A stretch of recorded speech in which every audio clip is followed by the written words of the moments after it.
Hey guys, welcome back to Magic TV. It's my 9 o'clock, which means that I have another Talk Magic, and I am here with the winner of the Magic TV Awards, presenter of the year 2020, a guy that I have so much respect for, the one and only Nick Locapo. How you doing, Nick? You okay? Yeah, man. Thanks so much. What an honor. I was like blown away when I got that message from you. So thank you to all your fans as well. I mean, it's super fun. I can't wait to talk. I'm a fan of yours as well, and we'll get into this in a bit. But I try to stay up. It goes on at like 2 o'clock in the morning. Oh, But I I know try what to you're about to stay say. up Yeah. for Eric and Nick's like Cool Alive. I just Yeah. love that show.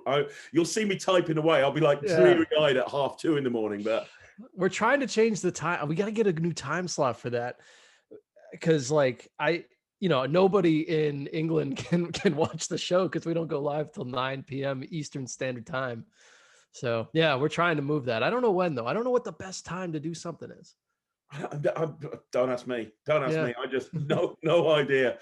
As early as possible for me because I tune in every week and I'm just Mm, I'm knackered when I do. But I do want to talk about the stuff that you're doing on sure. the YouTube channel because I'm blown away. But first of all, for people who don't know who you are, and I think that anybody who's watching this channel will know who you are because I've talked about you a lot, especially as recently we've been reviewing a lot of Penguin products, and a lot of Mm. the Penguin products that come out, you are the sort of the man that's explaining everything, which is kind of where you came on my radar. But let's start at the very beginning. Oh, the Um, beginning. and obviously, you've been in Magic a long time. When did you first get into Magic? Was it It's what's your origin story? it's not honestly, I haven't really been in that long. My origin, I didn't know any magicians. I didn't know anything when I was a kid. I just like to watch David Copperfield on TV, and that's what I thought magic was. And in fact, I didn't even know what a theater was. I grew up on a farm in central Massachusetts. So like when I'd watch Copperfield on TV, it was just some sort of like I, I don't know, it's like some cool room with an audience. I didn't know what that was. And I liked watching it, but I didn't ever think it was something that you could do, right? Fast forward, I learned all the layman tricks like the 21 card trick and the slap the packet out of the hand. I used to do that stuff all the time. I was the one person that would always do those tricks. But when I saw David Blaine on TV in the 90s, first of all, I thought he was real, which of course, I mean, he is real, but I thought he was like from another planet. And when I started to realize, like, hold up, is this something that I can do? Because if it is, I need to learn.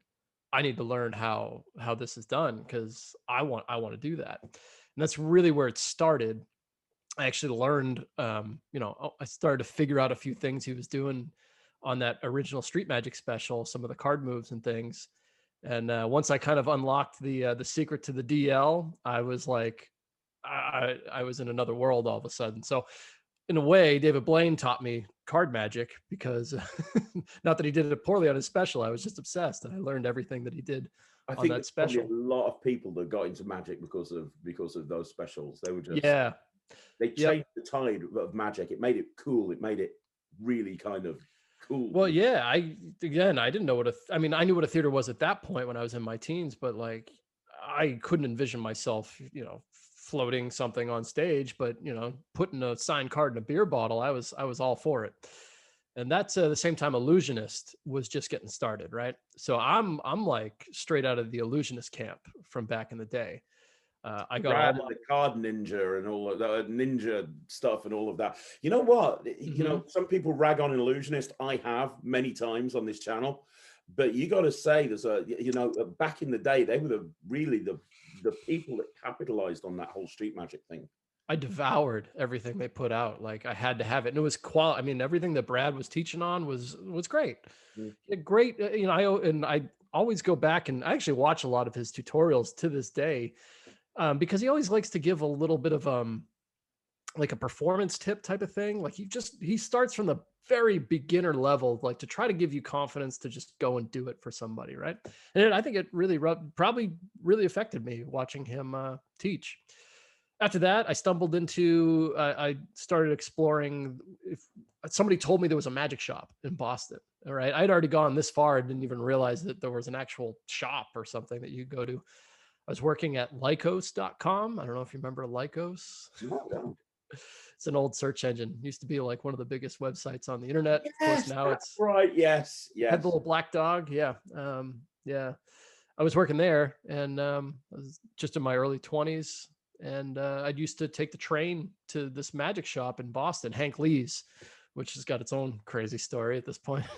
But I remember going in there. I never got along. Like, I went in and I just felt like the guys were trying to sell me something, right? But not giving me the real secret or whatever. So I just kind of thought, oh, magicians must suck. They must, I'm not one of them anyway. I'll go down there and pick up a few things here and there, but whatever. But they did turn me on to the Michael Lamar series, Easy to Master, Bill Malone, and Doc Eason, and those are like some of my Mount Rushmore guys at this point. Yeah, You know what I mean? they really are fantastic. And so, so you're working at Lycos. Mm-hmm. You're frequenting Hank Lee. You Yeah. devoured the So Michael how? Lamar stuff. You're a decent magician now. You've got chops. You know what Sure. you're doing. Are you performing professionally as well, or is it just No. a hobby? Is it I'm, just? I'm in a bubble. I'm in a bubble. I was running a company. I used to develop online video games between 20 and like 20. When did I get out? When I was about 27 or so. So about 8 years. We had a lot of success, and magic was my hobby, but I was doing it completely on my own. I knew nobody. That I wasn't bouncing ideas off of anybody. Whatever Michael Lamar told me to do, I did. Whatever Bill Malone told me to do, I did. And like, I'd feel like every Friday I'd be scanning those DVDs, like looking for any new trick in there that I hadn't done yet. And I'd go out on the weekends and show it to anybody that would want to watch. Which yeah, that's what I did. I was making a good amount of money when I was in my early 20s, and I would just go places and show people things. Sometimes I'd walk into a club and be like, tonight I'm going to show the band a card trick, right? And I'd go in there with that goal, show a bunch of bartenders, show a bunch of managers, and before you know it, I'm backstage by the end of the night. And that's what I did. I And took it like, that's what a lot of people do. A lot of people, that we put working professionals on a pedestal, but mhm. probably the majority of people that buy tricks are just hobbyists that want to learn some magic and they want to have a good time and just show it to people.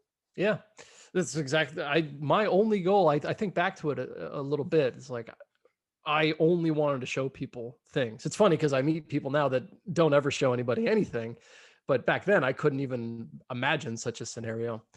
I did start doing like some gigs, like, but they were for like nightclubs and bands. So because that was like where I was, I'd be backstage, and the manager of the club would be like, "Hey, could you do this in like the VIP lounge or something like that?" So occasionally I'd like go down to Rhode Island or Pennsylvania or something and work some cool club in the city, and it was mostly like flash paper and anything I could do where I didn't have to talk because the music was really loud. And then I got kind of connected with a couple bands as well, where I never did anything on stage. I hadn't crossed that bridge yet. They had always like encouraged me to, but I had that mentality that I think you probably know. You're like, oh, I don't do stage magic, right? I do pure sleight of hand card tricks or whatever. Who cares? But anyway, um, so I didn't do any stage stuff back then, but I would work like the crowd on the dance floor, like during intermissions when the band would come off the stage, they would like throw it to me. I'd be like in the center of the room and like surrounded and just doing ambitious card and color changing knives and stuff. It was wild times. That's amazing. Yeah. And how did you then go from that? What was the journey to go from running your own company, Yeah. doing gigs for bands, doing gigs to nightclubs, to Sure. working with Penguin Magic? How did we get from there to there? So my partners that I was working with at the time, they had left the country. So people I was working with were in Thailand. I think they're still there. I was by myself up in New Hampshire, and it was like, why am I still in New Hampshire? I could be doing this anywhere. So I decided to move in with an old high school buddy in Florida. So I moved to Florida, and then it was around 2008 because like that was like this kind of an economy thing that happened in 2008, and I was just kind of really reanalyzing what I should be doing, having an early midlife crisis, I guess. And I was like, what are you even good at? You know, if you didn't want to do this computer stuff anymore, what are you even good at? I'm like, well, I think I'm good at magic tricks. I have no idea. So I thought like maybe that's something I should explore. And what happened was I decided, and I had never had this thought up until that time. I wonder if I should like Google this Michael Amar guy, you know, because I was like, to me, he wasn't even a real person. He just lived in my DVD player. Yeah, he's just some guy that taught me tricks. So I looked him up, and it just so happened he was doing a lecture in Sarasota, Florida, which is where I was. Uh, I'd never really even been to anything like that. And it turned out I had to join the IBM to go. So there I am. I'm like signing up for IBM. And remember, I went out and bought a new outfit because I was like, man, I'm going to go meet Michael Amar. This is crazy. I went to the club meeting, met Michael. His lecture was amazing, as I'm sure you know. He's one of the best. But more importantly, at the lecture, I met Jeff Kaler. Now, do you know you know who Jeff is, Yeah, right? yeah, I know Yeah, Jeff. I know Jeff really well. Yeah. yeah, Magic Estate at the yeah, time. He was running yep. Magic Estate with Michael Amar, I think. And, you know, his TKO and his Unbelievable were brilliant. Yeah, yeah, Jeff's a great guy. Yeah, so Jeff was running Michael's tech in his lecture. So whenever Michael was lecturing, Jeff would run the slideshow and all that stuff. Of course, there I am. I'm at IBM, and I'm like the youngest guy there. So Jeff is also one of the youngest guys there. We're like, we instantly connected. We're both from the Boston area, strangely enough. So we kind of like hit it off right away. And he was like, well, what are you doing?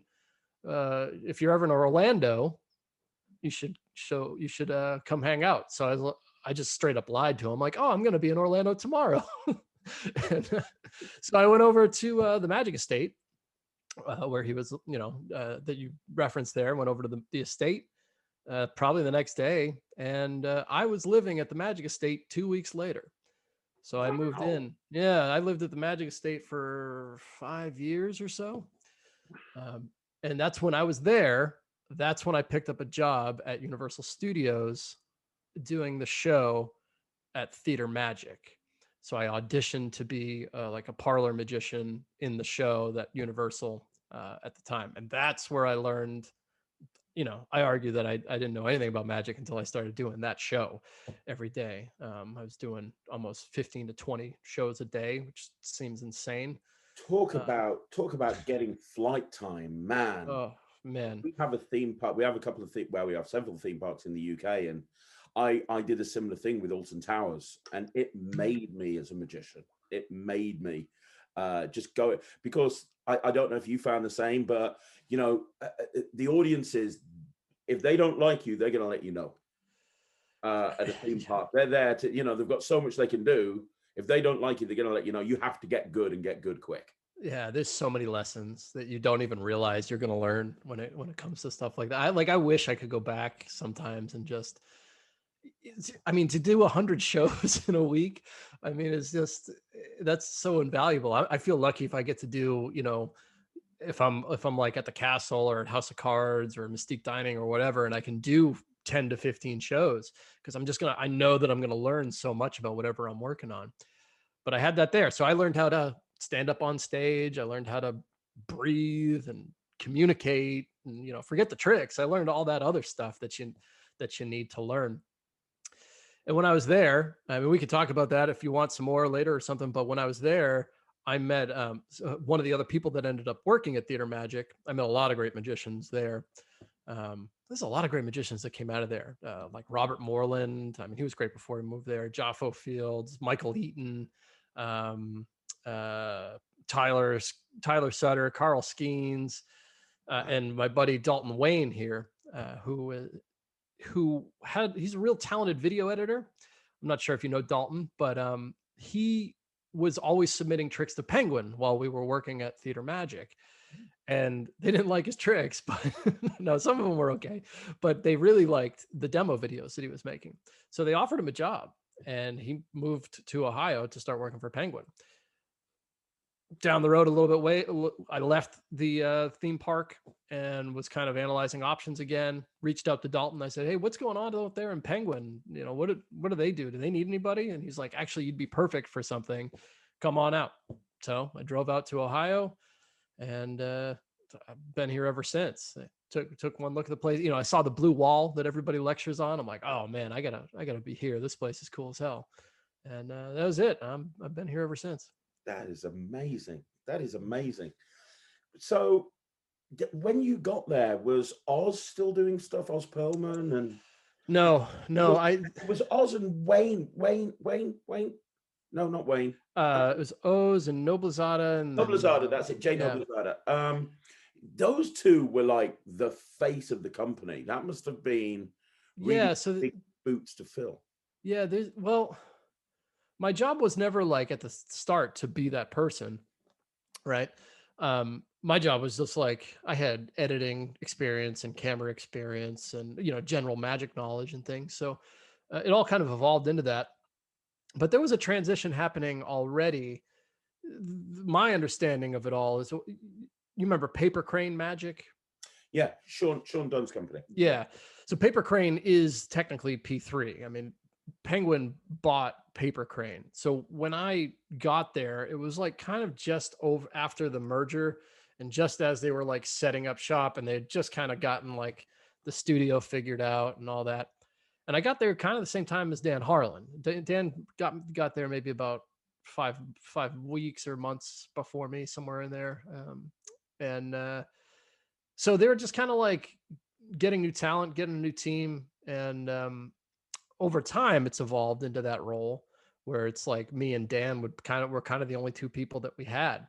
But that studio was never O's and Noblezada. They never worked in there where we're at. They were working, actually, I don't even know, probably in Las Vegas or something. That old footage, I'm not quite sure where that was filmed. I saw a YouTube video that you put up with Eric recently where you were interviewing Noblezada, and it was really cool to see the three of you on camera together. That was that was the first time I ever talked to him. Yeah, I don't know him at all. It was great. That was crazy. So you're at Penguin, and how did your role go from what you're doing, tech, yeah, basically, to kind of on camera role? I mean, it's nothing's official. We're a small company, right? And we're just kind of grinding away and to produce content. And it's, I guess how it evolved was just it evolved slowly. So for example, the first trick that I ever taught on camera, well, the first video I was ever in was a Boris Wild trick. It's his perfect open prediction. And I went out to the bars with the camera crew and they filmed me performing the trick, and I was getting great reactions because I know how to do card tricks in bars. I'm good at it. And somebody took that footage and edited up a demo, and it did really well. It really helped increase the sales of the particular trick. I never taught it or like pitched it on the camera. It's just footage of me doing the thing. So I think that gave the owner, a little bit of more confidence. Like, yeah, put him on another project or something. So the first trick that I ever taught was Bentley, the bending paperclip by Chris Hannawell. Oh, yeah. And yeah, the reason why I even taught it, we brought Chris up, but Chris was a young guy at the time, and it was a tough video shoot for him. It wasn't like the best, clearest instructions. The product just deserved better. So we filmed Chris, and we took a look at it after. And we're just like, man, this is such a good trick, and we don't want to make Chris look bad. Let's try to reshoot an instructional video. So they threw it at me. And that was the first time I ever taught anything on camera, was on the Bentley project. From there, honestly, it's hard to remember, because once you're trusted enough to teach something, especially other people's stuff, it just comes at you nonstop in this place. Like I teach things all the time ever since then. Do you find that difficult? Because yeah, when I do the review show, I always learn the tricks before I perform them, because I don't understand. I don't think you can review a product until you actually have got to a point where you've actually learned it and you've got it to a point where it's performance ready yourself. You can't just open the box, watch a tutorial, and then give your opinion. So I'm constantly every week learning new material to do on our review show. And it's hard enough doing that, Yeah. but you're having to learn it, and not just learn it, but learn it well enough to go and get live performance footage, Hmm. and then well enough to actually explain it competently when it's not even your trick. That must be difficult. It is. Some tricks are easier than others.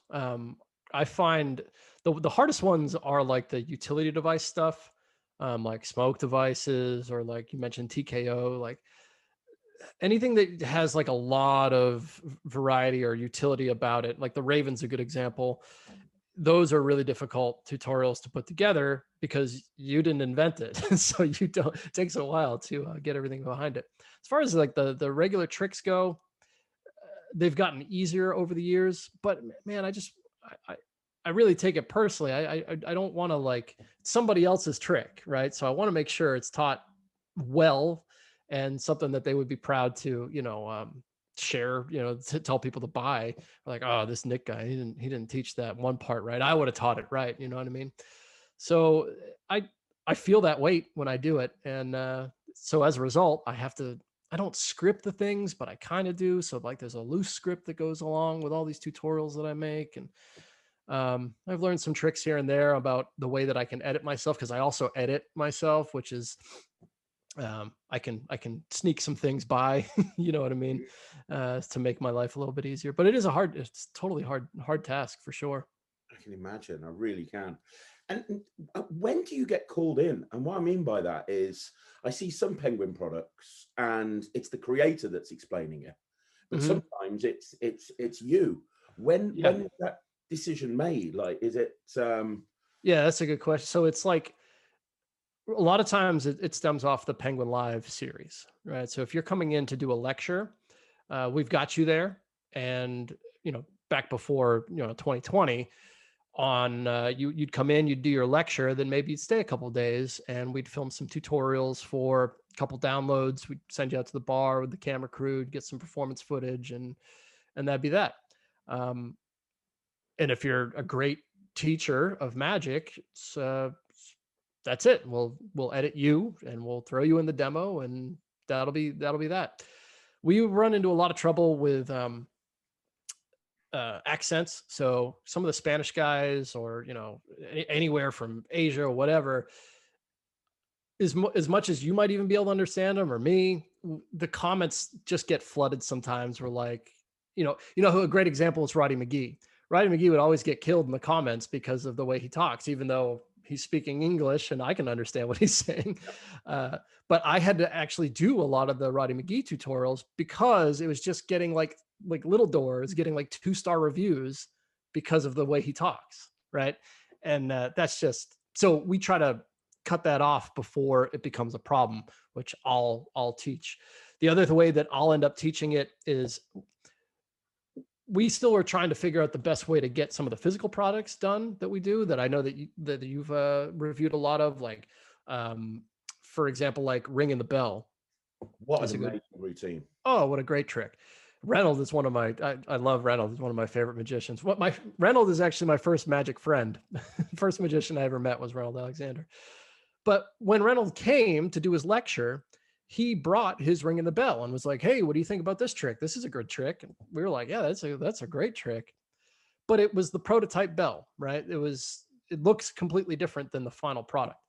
So when we get the footage, like we film him at the bar, and we film a tutorial, and everything is done with the prototype bell. And then we went on the journey of finding the correct bell and the packaging to fit it and get the product done. Then you look at it, and you're like, man, we either bring Reynolds back to teach it again with the real bell, or I'll teach it because I'm already here, right? So in that case, like, we reached out to Reynolds. He had no problem with me teaching it, so I just taught ringing the bell. But that kind of like backwards process results a lot of times in me teaching something, or Eric teaching something who's just getting started teaching things, or Dan. That's actually makes a lot of sense. Yeah. Makes a lot of sense, especially, yeah, but because Eric's obviously joined you now, and between you and Eric and Dan, you've got some amazing talent there that can. Yeah, we were lucky to get Eric, because we had some people leave, and Eric just lives in Columbus. He's lived here since I've been here, local. He was a comedian, a magician around town. Obviously, he's gone on to win awards and things. But we we were looking for somebody. I'm like, we should just get Eric. He already knows how to edit and clearly knows a lot about magic. So we got lucky that he was around town. Well, that's great. Well, can I ask you a question? Yeah. One thing that a lot of people ask on this channel is they ask me for advice on presenting. Now, you've spent 5 years on stage doing hundreds of shows every single week, but more importantly, you, and this is why we gave you the award, you present so clearly when you're pitching a product or when you're doing the explanation of a product, super clearly. With the way things are at the moment, there's a lot of magicians that are doing Zoom and they're presenting to camera, which is what you basically spend a lot of your time doing. Mm-hmm. And I think that what makes a good virtual entertainer versus an average virtual entertainer is your ability to present to camera. Do you have any tips that you can offer with regards to that? Well, as far as the virtual performance, I haven't done any of it really. I mean, I've shown some tricks on virtual space, but I haven't like put full effort into it. The one thing that I could say that I'm like doing right now is and I got this advice from Dan actually when I first started. I have a laser focus into the dead center of this lens right now. I'm just staring at that lens because I know I'm looking at you, right? And Dan told me I don't quite do it this way, but he said when Dan is on camera and talking, he likes to imagine like a little diamond is in the center of the lens, and by looking at this diamond, it makes him smile, right? So there's something about being conscious of where the lens is and like staring into it and knowing that like there is somebody that is looking at you right now through that lens and to smile. That is really great advice, especially on a virtual sort of show. You've got boxes all over the place. It is very easy to kind of. Well, yeah, and it's got to be easy to just look at yourself on the screen too, right? Eye contact's a big thing. Yeah, it really is. That's great advice. And you said, you just mentioned Dan Harlan there. You came into Penguin at roughly the same time as Dan. Yeah. How? I mean, this is a guy that's a legend. Yeah, crazy, right? He knows. He probably has forgotten more about magic than most people know. What was it like? He doesn't forget, which is crazy. My God, I mean, and he's done it all. He's revolutionized band magic. He's revolutionized close-up magic. He's just a legend. How what was it been like working with him for the last 10 years? Look, I used to ask. So on top of that, not only was I when I first started, they put me right on the project with Dan when he was starting Tarbell, right? So I was in charge of like directing the whole Tarbell project. So right away, I'm understanding like as a magic student, I'm about to study every trick in Tarbell with Dan Harlan, right? That was pretty mind blowing to me. It took 5 years to finish that project. But the other thing is that every week we're bringing in a magician from everywhere. You know, 1 week we got David Williamson. The next week we got Gaten Bloom. The next week we got whoever. It doesn't matter. And every week it's just like an opportunity to learn so much stuff. I used to ask the lecturers when they'd be here, or anybody that I thought could relate. I'd be like, what would you do in this scenario? Like, how should I be taking advantage of this? Because it is just so much knowledge and information that I'm just surrounded by. To answer your question, I started working with Dan and going through the Tarbell course. I was just trying to take notes and find things that I liked, find things I didn't like, and try to get something out of it. I'm kind of off course now. No, that's fine. What else? What else did you mention there? It was basically just about what it was like learning from Dan and whether that's had an influence on you. Yeah. Well, so the biggest influence from Dan, Dan, I knew Dan before. Well, I didn't know him before getting to Penguin. The first time I ever met him, but I knew of his work, but not really. All I ever knew was like the Bar Bets DVDs and things. and I knew that he was a big name because, again, I didn't know any magicians. I did what Michael Lamar told me to do. I think I picked up a few of his things, and I really liked it, but for whatever reason, I just didn't really do any of it. And then, of course, I get to Penguin, and I start to realize just how brilliant this guy is. He's just a mad scientist. And if I got anything from Dan, and especially from the Tarbell course, because people ask me this, like, what did you learn from the Tarbell course? And it's not even really any tricks. I don't even, there's only like 2 to 3 tricks that I even do from the Tarbell course. I learned how to make things, really. I think that's the real essence of that course that Dan put out, is like, it really teaches you how to make your own props on another level. And to me, that is one of the best things that you can learn from Dan Harlan. That's really good. And if people are watching this and they haven't seen the Tarbell course that Dan put together, I mean, it's just what a crazy. Yeah, if you don't know, Dan performed and taught every trick in Tarbell, which is also how that show started. The show that we have like the lecturers in that you see in some of the videos occasionally. When we started the Tarbell project, I had just gotten there, and they were like, well, how are we going to get performance footage of every trick in Tarbell? Right. And I was like, well, clearly we can't just be like trying to invite people here every time we need to get a performance, because we're going to need, I forget how many tricks are in Tarbell, but there's thousands. I was like, well, we have to start a show. That's the only way to do it. So I started to hit every open mic night in Columbus and just started promoting this random show that we were doing on Tuesday night. And that's how the show started. The show was originally for Tarbell performances only. The show was only Dan, and Dan would do only Tarbell tricks every Tuesday at 7:00. And then, eventually, once we started getting a crowd, we're like, we could start using this for some other things. And then we started putting like the lecturers in the show. That's amazing. That's great. That's fantastic. My favorite, were you involved in my favorite Penguin memory? Is, and it's a shame you guys don't do this anymore. It's every year Scott and Dan got together to do the Christmas stuff. As somebody who likes my content a little bit edgier, I was just watching these guys and thinking, I've got no idea how they're getting away with half of the stuff that they're doing here. Just brilliant. Yeah. What a great, those were just as fun for us as well. I mean, we did 6 or 7 of them. Really, funny enough, Craig, it's just some people, they ruin the fun for other people. Behind the scenes, there's a lot of snarky comments about those free, amazing lectures, right?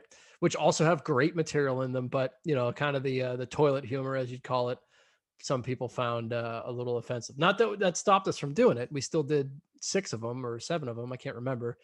The reason why they stopped was there was an idea to possibly change the holiday to like a Halloween themed thing. There was also possibly an award show in the works. So there was just like are we really going to do another one of these things and another one, because I think they were kind of running out of the Christmas gags and everything too. Yeah. And that's just, we skipped the year, I think, to think about it. I think actually the year in 2020, I think the plan was to do a Halloween one, which is why we didn't do one in 2019 Christmas. I think that was the one that we missed. I think it was going to get pushed to the Halloween. So that's what happened. And now they're just completely dead at the moment. Hopefully they'll come back. Yeah, I hope so. We love Scott. Scott's one of the best. Now, can I talk about the YouTube channel that Penguin's YouTube channel, but I like to think of it as your YouTube channel, to be honest, because you and Eric are kind of pretty much leading the charge on that thing. And sure. I've openly said that one of the reasons that you guys have got Dealer of the Year over there is because you're doing what no other dealer is doing, which is every other dealer that I know, even the ones that I rate, generally as a rule, it's just, this is a product demo for this, this is a product demo for that. You're producing some amazing content, and take it from somebody who knows how difficult it is to produce content on a very regular basis. Yeah. You guys are, oh my God.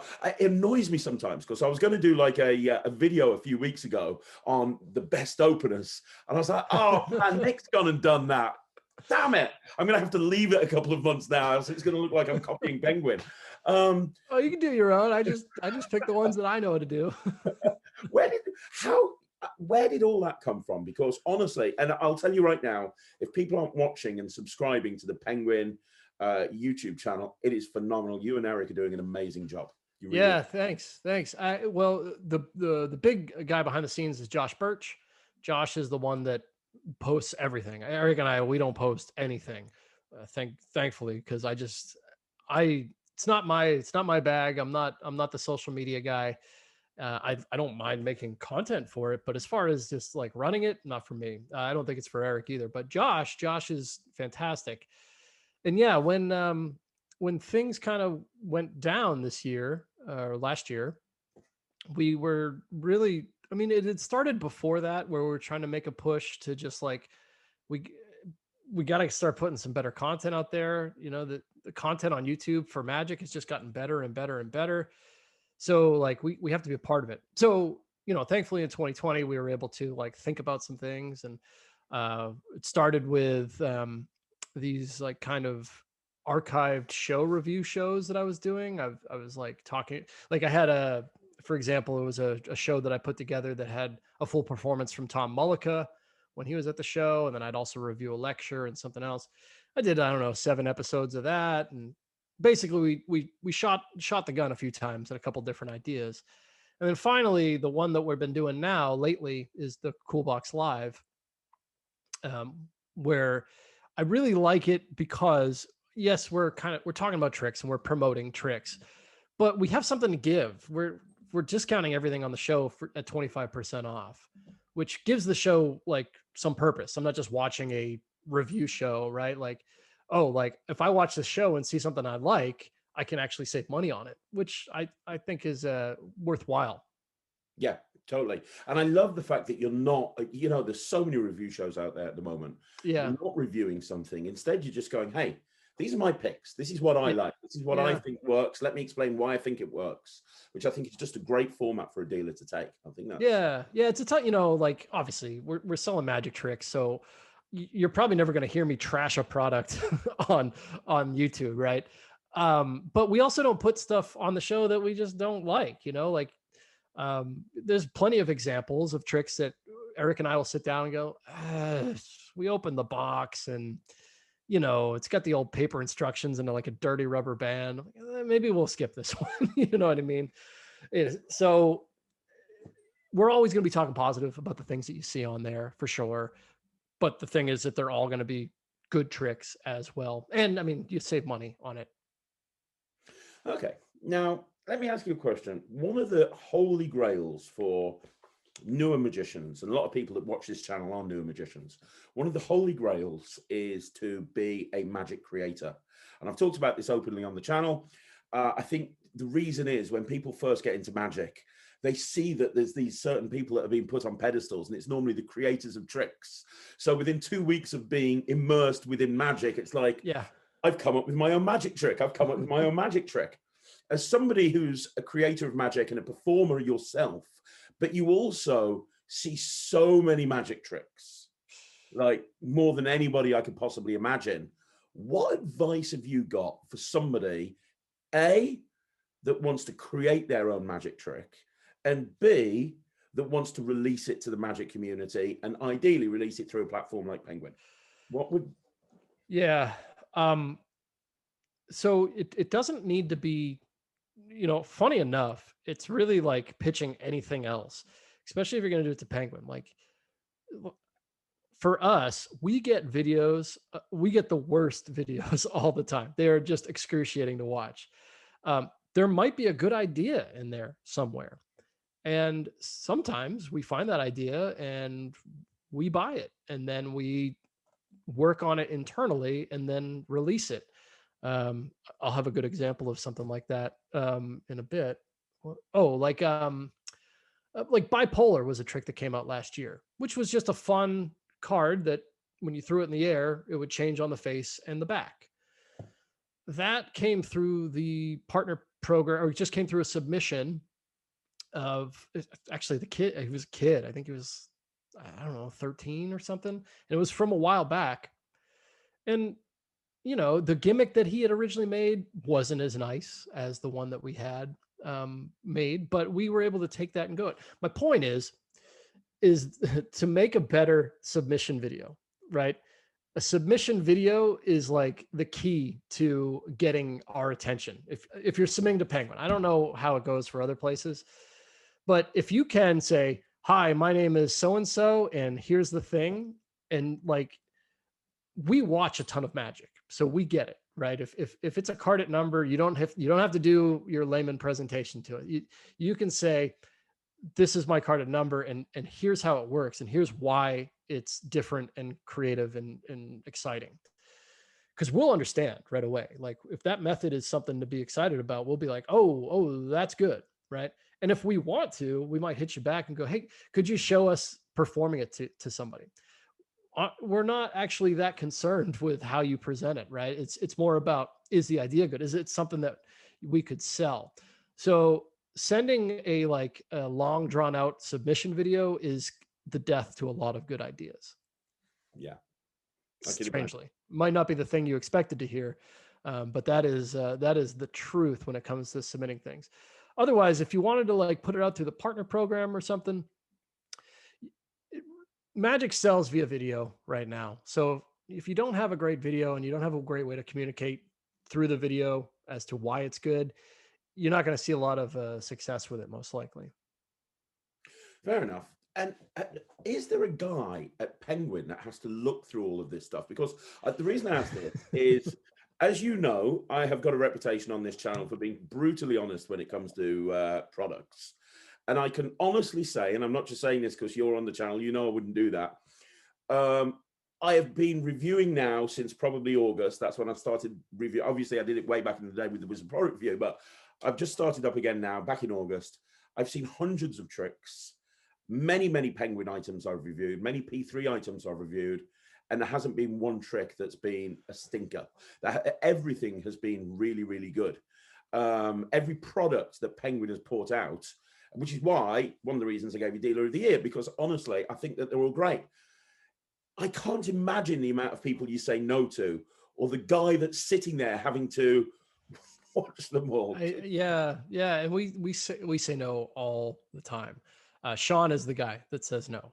Sean basically, he's the funnel. Things come into him, and if he sees anything, like even just a little sliver of something, he'll send it out in our email stream. So like, you know, I'll take a look at it. Eric will take a look at it. Mandy, Tim, Sean, Dan, everybody will take a look at it, and then we'll discuss it. And then it goes right back to Sean. So I'm not in control of like anything getting bought or whatever. It all of a sudden it might come down the pipeline to me, you know, months later or something like that. So Sean's the guy, but it doesn't stop there. It's not just like right there and yes, because like if it is something that I'm doing, like for example, a year ago, last January, we had done a buy of a certain product, and great product, like a great producer. So like it just went right through the queue, right? Where we were like, oh yeah, of course, it's so and so great, right?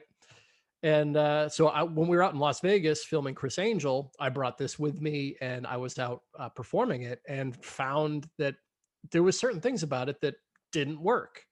Right? We're like, this can't be right, right? What's wrong with this thing? And so like that's an example of it not coming through Sean. Like it goes through Sean, and then it gets to me, and then I'm like, no, we can't release this like this, and this is wrong with it.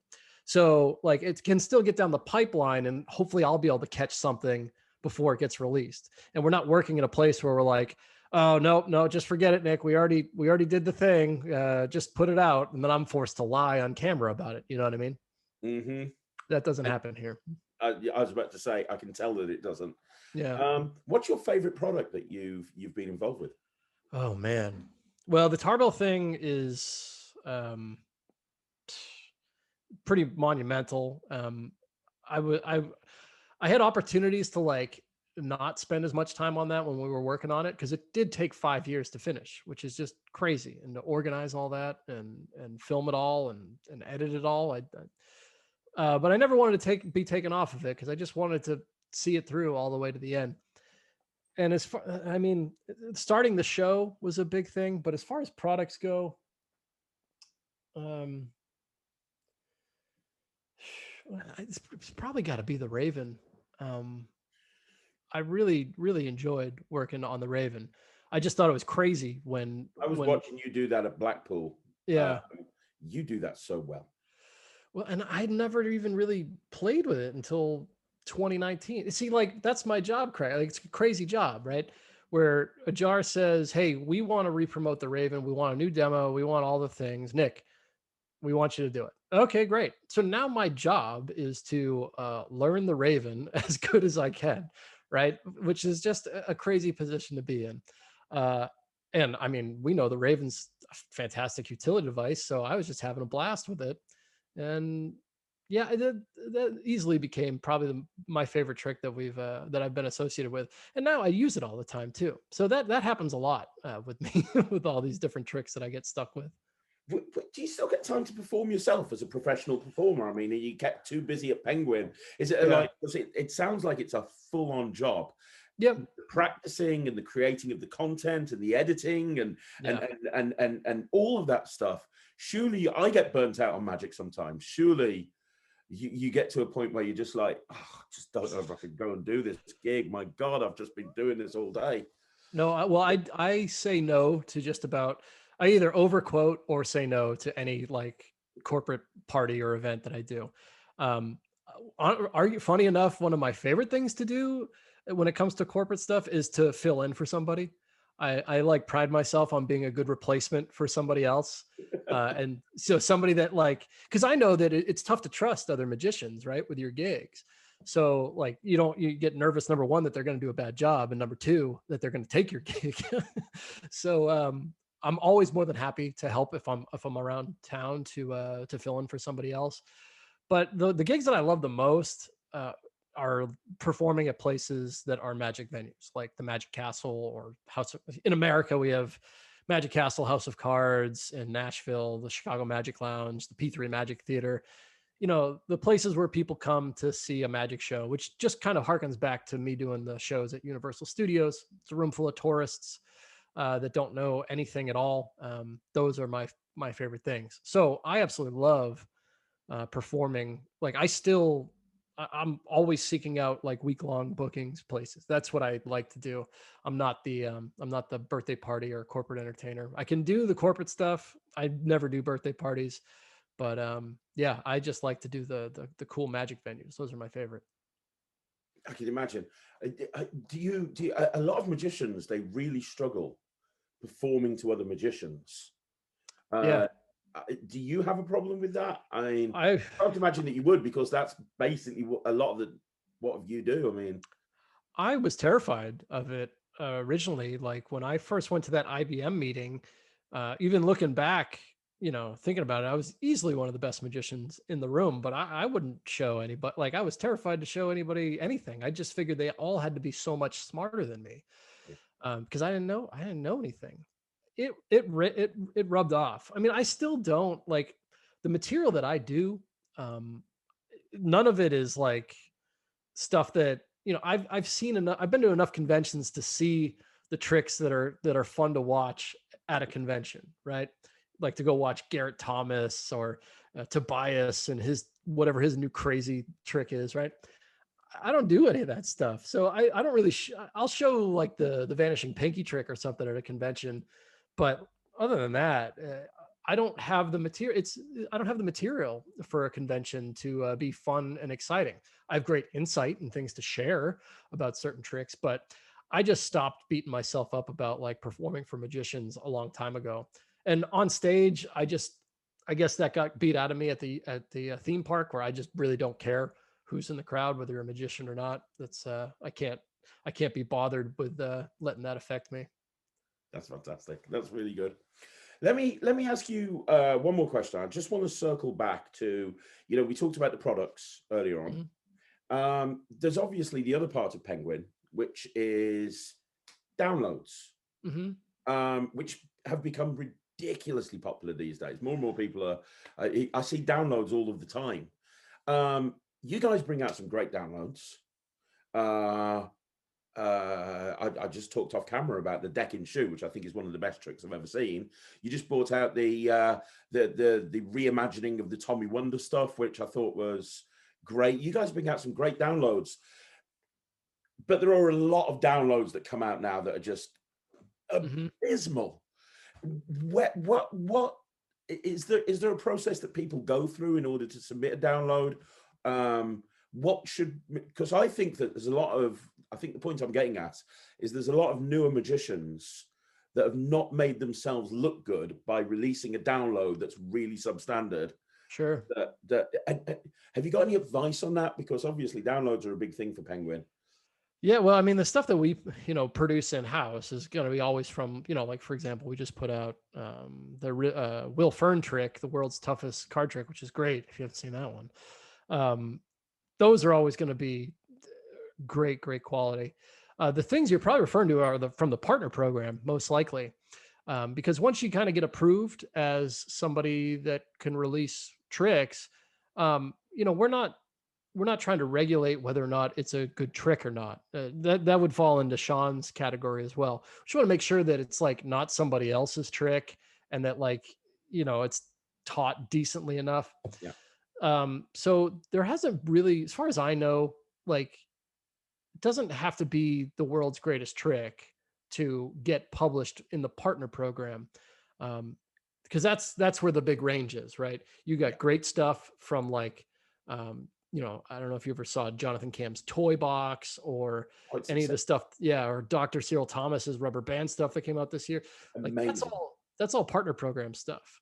But then there's also the other end of it, that is the people that they're just on the lower scale of card tricks and things that they want to release. I don't really know a ton of it, but I know that it comes out because I'll see videos here and there. But sometimes they creep into the top 20 because they get bought and people are making money. I don't know how sometimes, but it does happen. Fair enough. And but again, so if I wanted to bring out a download, if I had a trick and I wanted to bring out a download, Mm-hmm. and I thought it was a really good trick, would you suggest that I pitch it directly to Penguin so it's done in-house and it's maybe got some better promotion behind it? Or should I apply for the Penguin partner program and just release it? Do you know what I mean? Right. Yeah, no, that's a better. So basically, if you did that, if you approached Penguin, it would have gone through that funnel through Sean, like I was talking about, and we would make the choice, because really the question Sean is asking us by sending it to us is this good, and is it good enough for us to do? So I might reply, yeah, it's a good trick. It's not something like I would be interesting to do, but yeah, it's a fun trick. That answer to Sean would be like, okay, yeah, it's probably not going to be P3 material, but clearly this guy's good enough to have his own Penguin partner account. So I'll approve his account. And if he wants to, he can, make up an instructional video and a demo and he can upload it and we'd be okay with that. Because it's not like, it's not like a rip off or something like that. We're trying to allow people to just like have some creative space there, but that's how it would, that's the different ways that it could go when it comes into our system. And is there a way for the end consumer to know whether a download is through the partner program or? At the moment, no, and that hopefully is changing very soon. That would be a nice thing to know, wouldn't it? Yeah, believe it or not, there are some website improvements coming in the near future. I know that might sound outlandish, but the Penguin site will be changing at some point soon. Not anything crazy or different. It's just going to be a lot better. Oh, let me guess, you're going to go back to black. No, sorry. Yeah, we're going to change it. Yeah, no, we're going white this time. We're going to. I said on the award show that one of the things I like about Penguin is is just the way things run at the back end of the website. I've got all of my downloads. Each Yeah. one has got a little discussion forum. I can get a notification if there's a new thing on that discussion forum. I can see the trick. I can get the downloads directly from there. And I absolutely love seeing my stuff packed. I don't know if Yeah. that's my fanboy geek out thing, but it's my favorite thing. I'm surprised more places never. I'm just surprised that's not all common practice almost, especially from the feedback we get. It is an app actually that if there's anybody watching this that has like a company that is interested in that technology for your customers, Penguin, one of our little side things is an app called Hors d'oeuvre, ORDERV, hors d'oeuvre, which is what those are called. It's like it's order, but hors d'oeuvre. So it's the thing that comes before the meal. Anyway, so it's an app that will like integrate with your sales tool to help you send those videos to your customers while you're packing their order. So that's something that we've sold before. It's a side business to Penguin, but yeah. It's a really great idea. I've always imagined a guy sitting in a warehouse with a head cam on and white gloves, just packing. Yeah, it's like a table, I think, with a GoPro camera mounted for the overhead, and yeah, whoever the warehouse guy is, that's what the gloves. It's funny. It's free, but people love it. I mean, we get that feedback all the time, and I'm just waiting for. I just can't believe I've never seen any mainstream places use it because it is certainly, I think, one of the things that help us retain customers. Oh, for sure, absolutely. So let me ask you one more question, Nick. No, keep firing. Cool. What's next for you? Because you've talked about how you've had a couple of monumental decisions. You went to Universal, then you went to Penguin. You've been there 10 years. Are you happy? Is that where you're going to be for the foreseeable? What are your plans? Not Penguin, but you personally over the next months and years? I mean, they're gonna have to kick me out of this job most likely. I don't, especially like the times that they're in right now. I just feel lucky that I have a job, number one, but it's still this one. And so I mean, it's fun to be part of this community, and it's fun to go places and meet everybody, and it is something new all the time. I mean, I'm always working on amazing things, so I'm not planning on going anywhere.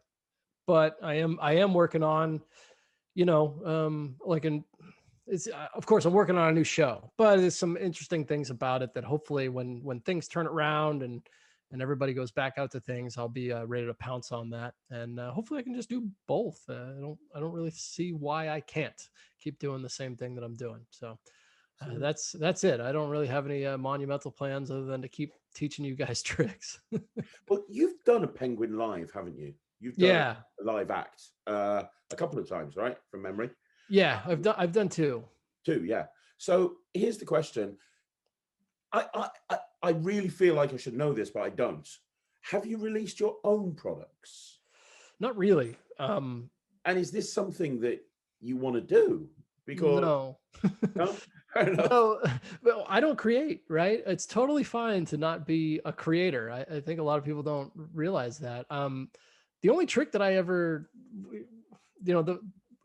was one of the, again, right after I met Michael Amar back in the day, one of the first conventions that I really was a part of was the Genie convention in Orlando. It was the first one.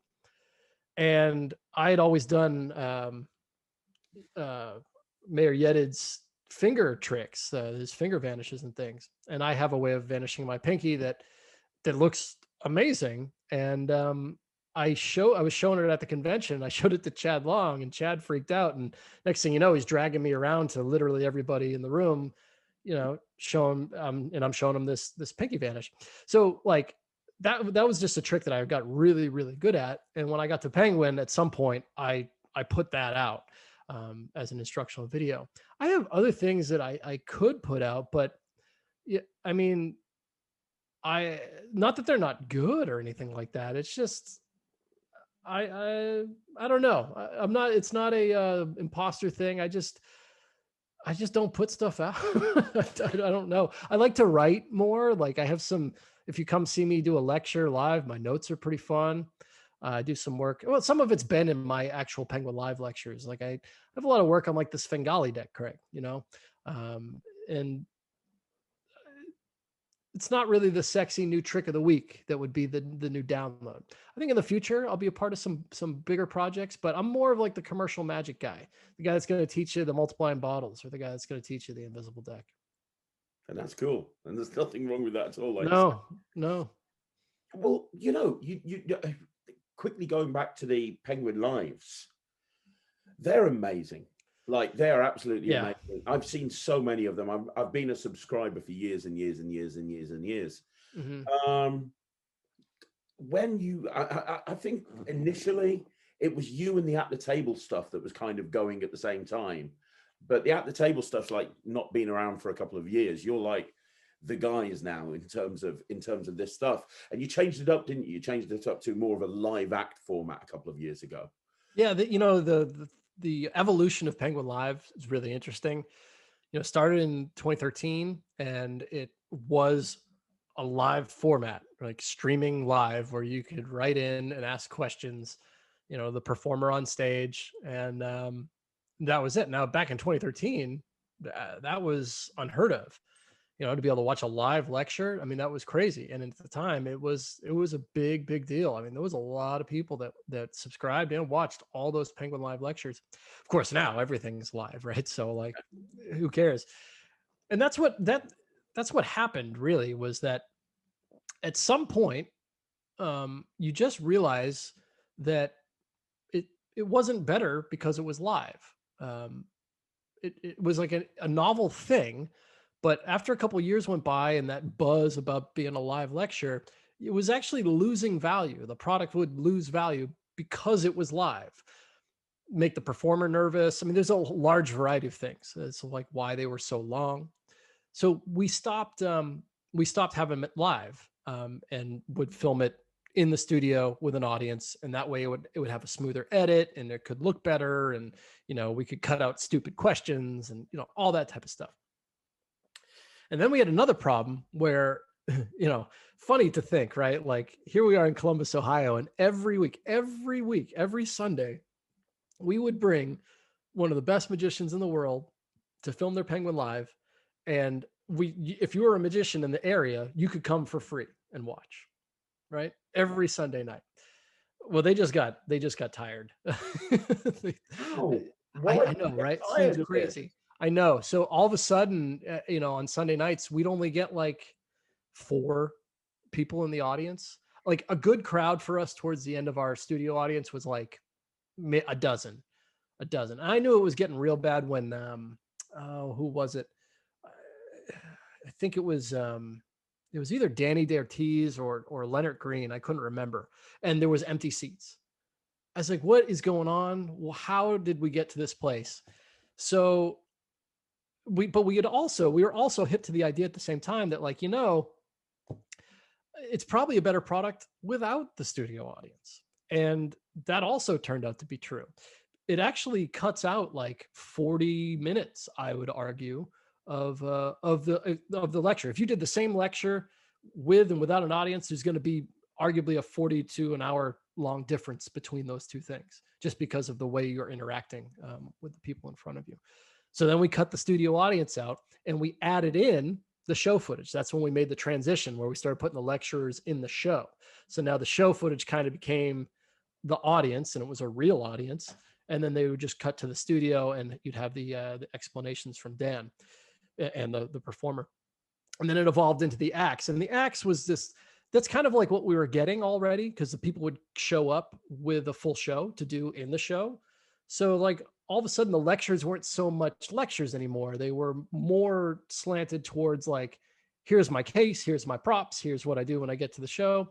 So that's when we changed over to the act format, which also helped because, we all love to watch Danny D'Ortiz lectures, but Danny D'Ortiz 1, 2, 3, 4, 5, how high are you going to go on those numbers? So at least by changing it, we got like a nice like new title, and it allowed us to bring back some of the great people without giving it like a diminishing title. It seems weird, but totally true when people are buying things. And that's where we're at now. Well, now of course we've completely lost the show entirely, and it's just like a virtual lecture with Dan and the performer. But that's I could talk about Penguin Live forever, clearly, but that's kind of the evolution. It's a fascinating thing to see what it's gone through over it's year 8, right? Is that what it is? Year 7 or 8? And Crazy. what's really great is seeing you guys adapt to everything. I mean, how you've adapted in 2020 since the pandemic has hit worldwide. I think seeing how you guys have continued to push forward is just inspirational. That's the tough part, is we didn't want to lose quality on our Penguin Live lectures.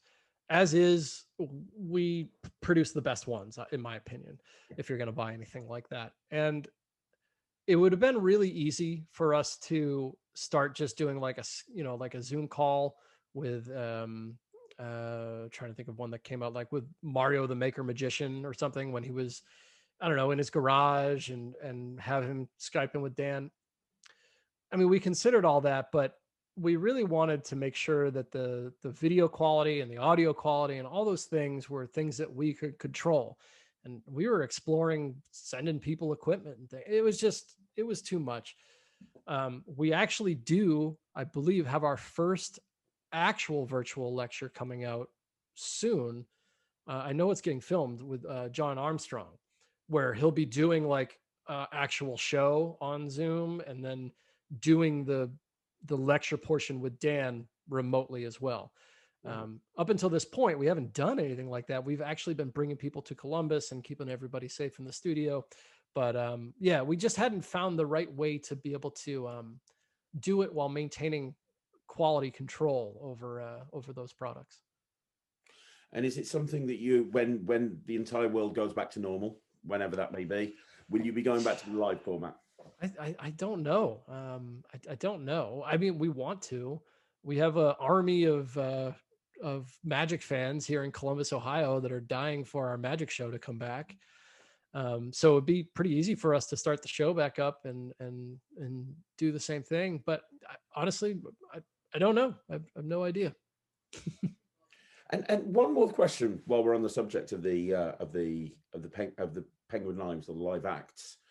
How would somebody? We've talked about how somebody would bring a product out through Penguin, but you've had people on the live acts that don't really do products, but they've presented the stuff that they do, and it's been done very, very well. Maybe they lecture, but they haven't got their own products out. How would somebody get on your radar? Because it is kind of a badge of honor. I've been on a Penguin Live. I've been on a live act. It's I remember going back, way back, when I was releasing products years and years and years ago. I remember when I got my little penguin caricature. That was when I thought I'd made it. I did it, yeah. Top, and I had my little chop cup here and a lemon in the other hand. And my God, I was like, I've got a penguin caricature. Yeah, I've made it. This is so exciting. And I think it's the same with the Penguin Lives. So how would somebody get on your radar? Funny enough, like I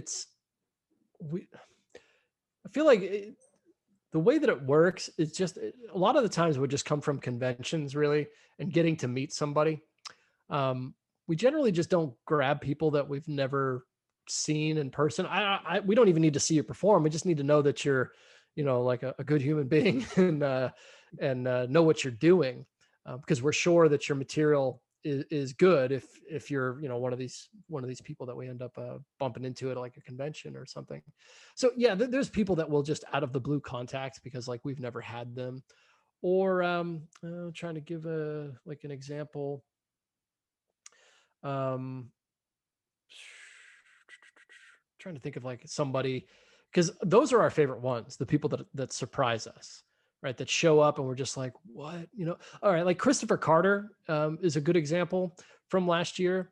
Not that nobody knew who Christopher Carter was. Do you know who Christopher Carter is? No, not really. Okay. So Christopher Carter is a mentalist in America who has never put anything out. And it has no association really with the magic community, because it's just he was out there doing college shows and just grinding away, just making a living doing that. And while he has unique presentations on things, he's doing mentalism classics like 3 Billet Routine and Pegasus Page and, whatever. But man, I had heard his name a couple times.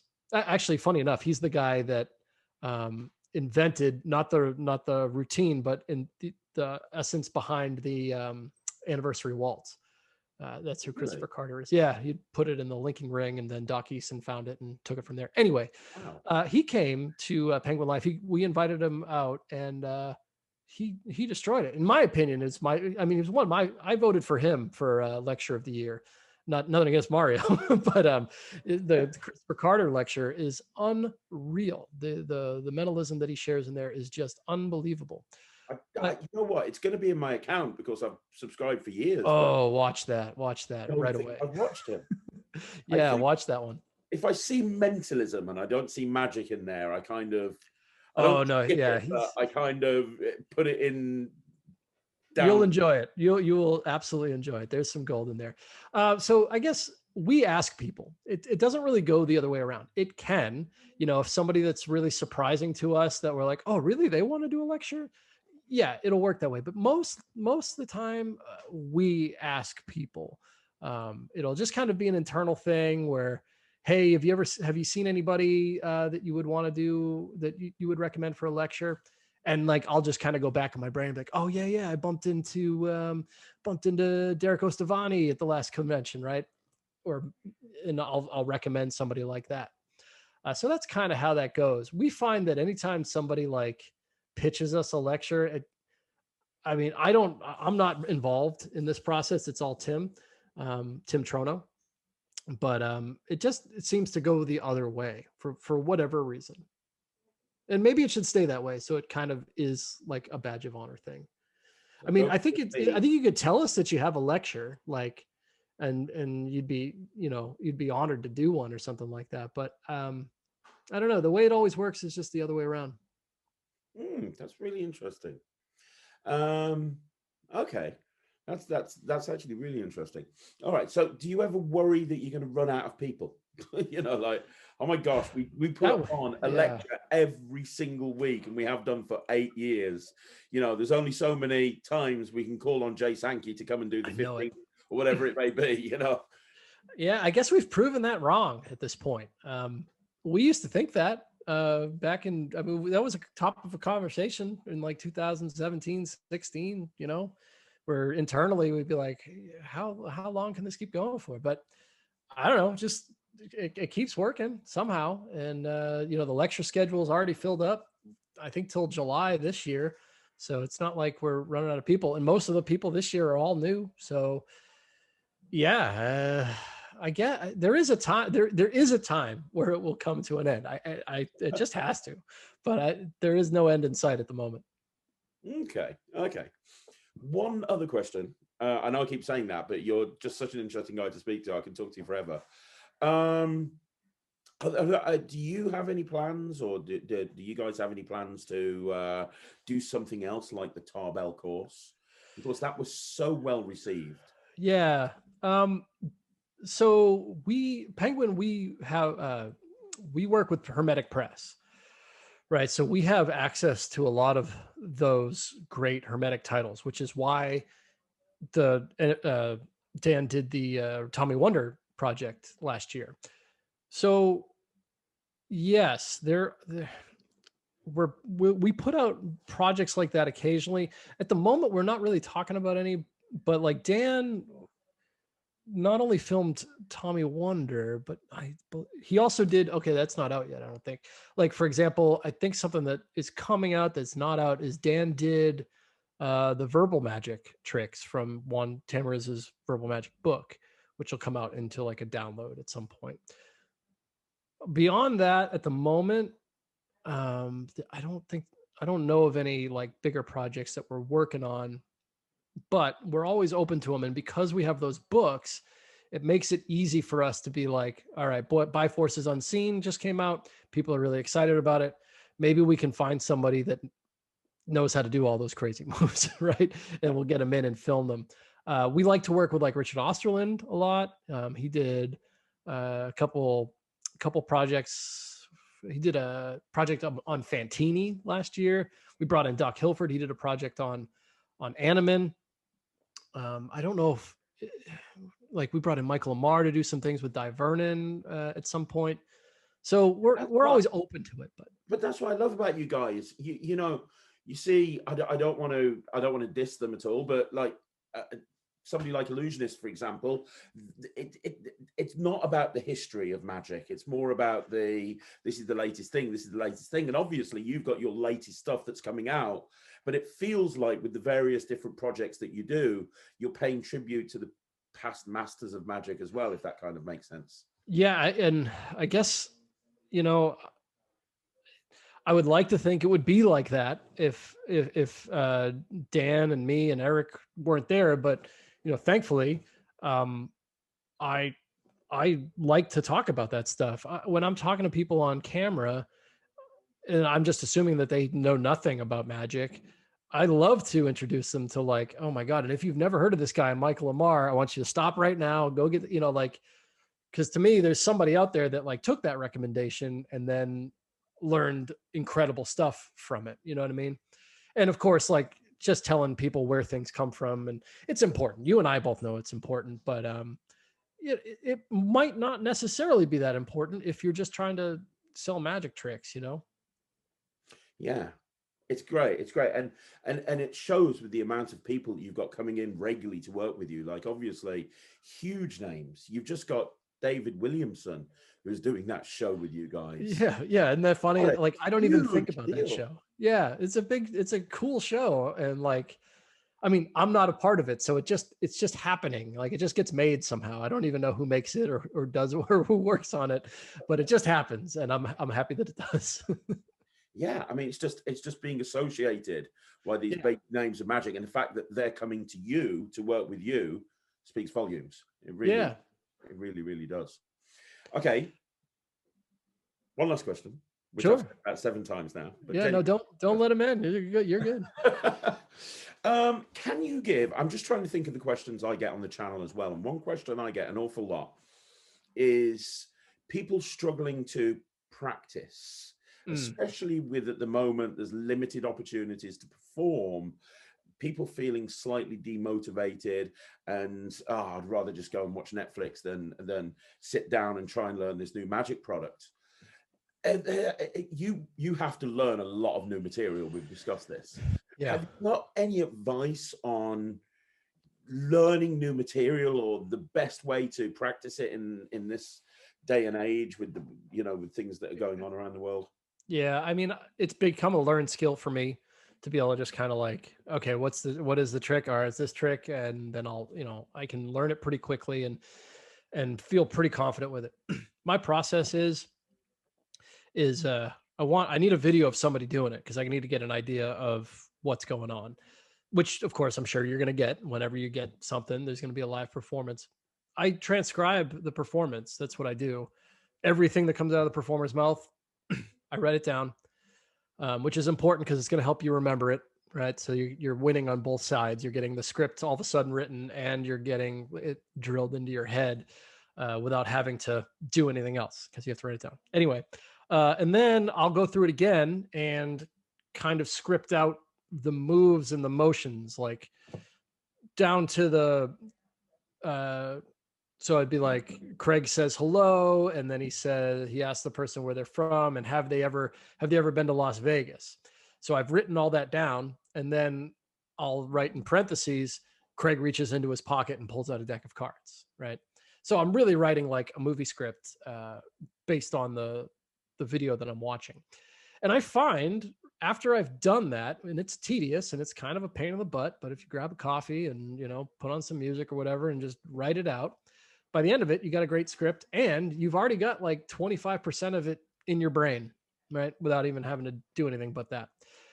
So then I find it's pretty simple from there on out. Now, if there's like a move or something that you got to learn, you got to do it over and over and over again. Now, luckily these days I'm just stuck at my desk. So, even this year I was able to just play around and learn like the one-handed shuffle, which I'm not even going to bother to do right now. But like, shuffling poker chips or practicing your three fly. I've just always been in that habit of when I'm sitting around, I get something in my hand that I'm messing around with. And then before you know it, that move's just kind of done. And I'll go back to that script and stand there in front of the mirror, say the script, do the moves, say the script, do the moves. And then the most important thing is to just go try to show it to somebody. I wouldn't recommend, a total stranger, but maybe if you're, I don't know, going to get your hair cut, show it to your hairdresser or something like that. I've never seen that approach to learning a trick before, Oh, no, but really? I can imagine. I've never even heard of the. I'm sure I've got, I'll have to look back in my notes and see when I transcribed chop from way back in the day, but I'm sure it's in there. Oh, poor you. Good grief. Oh my gosh. That's actually really amazing advice. That's great. Yeah, you don't have to say what they say, but okay, like this goes back to when I was doing the show at Universal Studios. I really gained an appreciation for like bad jokes, like hacky jokes. Not because forget the joke, like the joke is bad, but the placement of the joke. I started understanding like why there needs to be a laugh or a moment or or something there, right? So when I'm transcribing these tricks, that's kind of the stuff I'm looking for. I'm like, oh, okay, yeah. Craig makes that funny remark about the person's name at that point because that's when he's going to get the break under the bottom card, right? Those are things that might not end up in the actual instructional video, but when I'm reading the script, I'll be like, okay, yeah, I need to add a moment there that'll cover that move. Yeah, that's really really smart. That's really smart. And uh, do you find it? Here's a question for you, because obviously we've talked about how you spent 5 years performing on stage, doing hundreds of shows every single week. I've openly said on this channel, I genuinely think that when things get back to some sort of normality, the first thing that's going to be accessible is stage magic, because I think it's going to be easier to have someone performing from a distance Yeah. than it is close-up magic. I think that'll come back eventually, but I think stage magic is the way it is. And I've been trying to put videos on my channel about how to perform on stage. As Yeah. somebody that's had so much flight time performing on stage, have you got any advice on how somebody can transition from close up to stage? Yeah, you gotta go.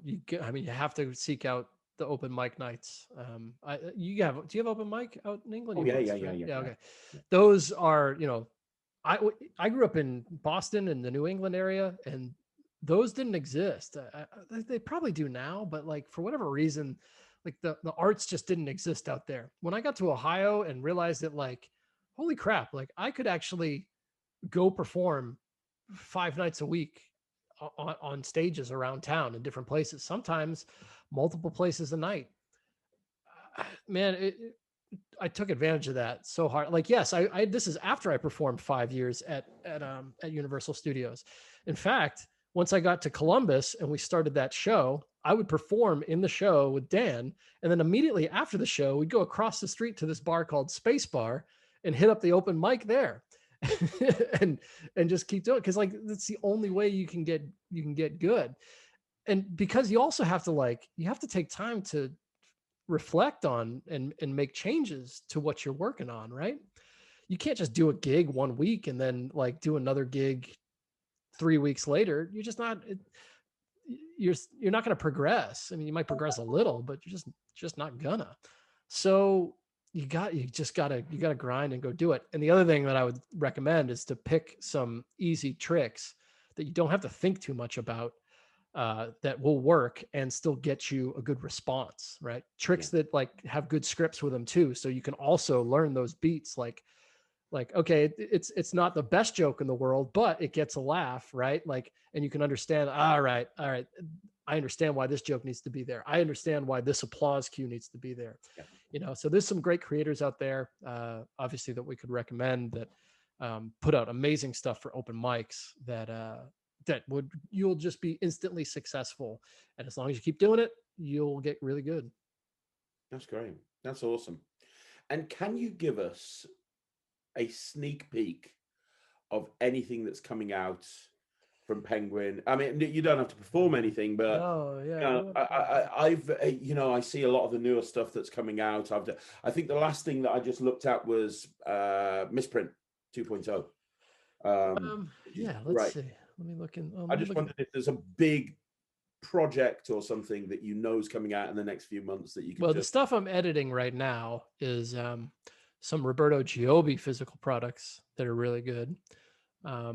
He has a there are two parlor style card effects, it's like so stand up card magic that will come with some specialized props, which I always I always love watching Roberto's explanations because I feel like he could have been like a rocket scientist or something. He just happens to do card tricks. I don't know why, but the guy is really, really smart.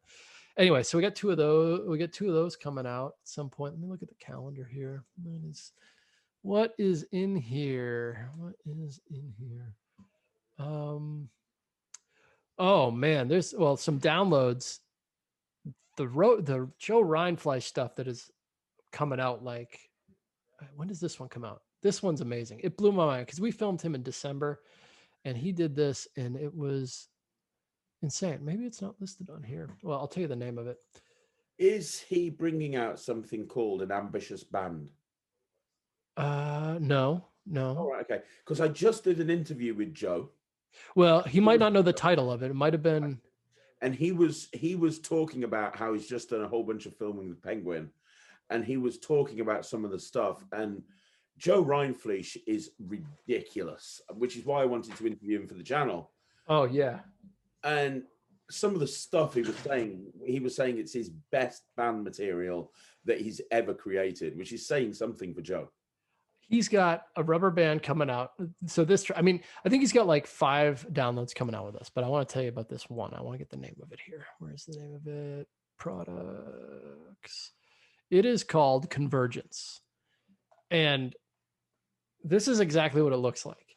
He has a rubber band and then you watch him break it. And this isn't a fake break. This is like, he has to really put it in to break the rubber band. And he holds it and it's like this wiggly rubber band, right? He then puts it back together. And the way it kind of plays out, it almost looks like a rope routine, but done with a rubber band. And not only does it go back together, comes back apart, he takes the ends off it, puts it back on the rubber band. And at the end, even when you think you might have like some idea of what's going on, he fully restores this rubber band. And I mean, stretches it, wraps it around his wrist, puts it back on. And I mean, it's like a showpiece with a single rubber band. It's unbelievable. And I honestly don't even know how it works. I filmed it and I don't even know how it works. Yeah, the guy is an absolute legend. Oh, really beast. is. Yeah. And if You there's know anything what? else, He's one of the biggest advocates of Penguin Magic. He talks openly over and over again about how he loves working with you guys. oh, we love working with Joe. Yeah. There's some people that we just, Joe comes to town, it's easy. He's some of our, one of our best friends. So yeah.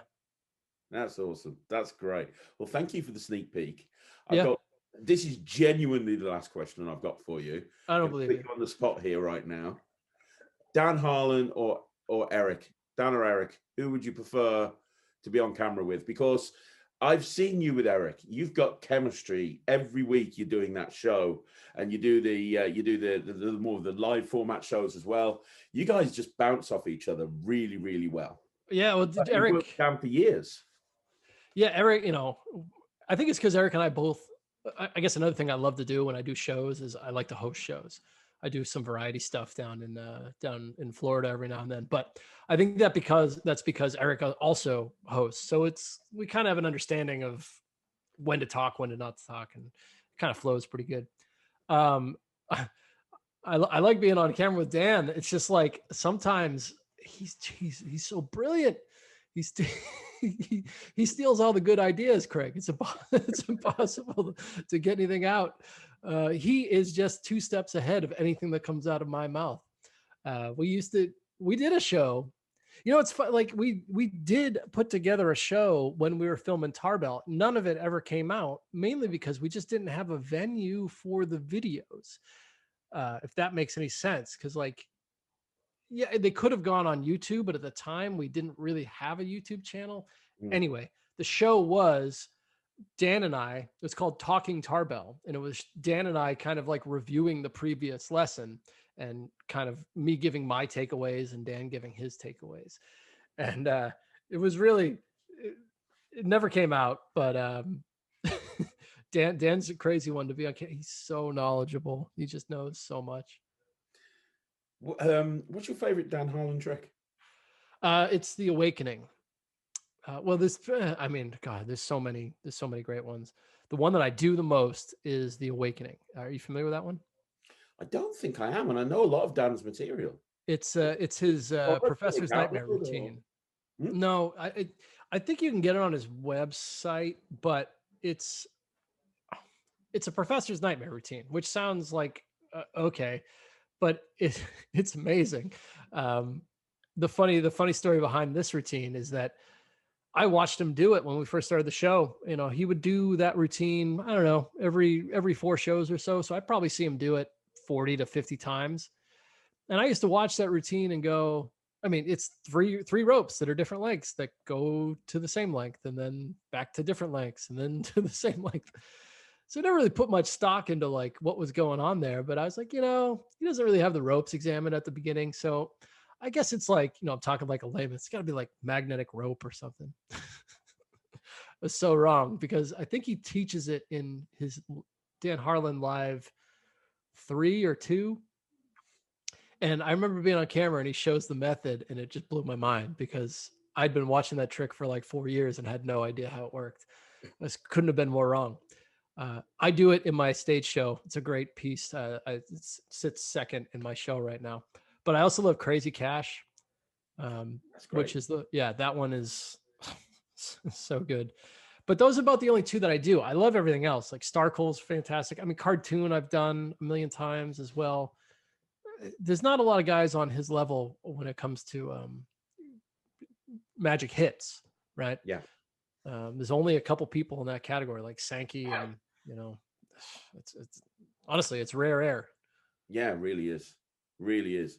If you, I mean, you talked about cartoon is probably the best, isn't it? The best-selling trick of all time ever.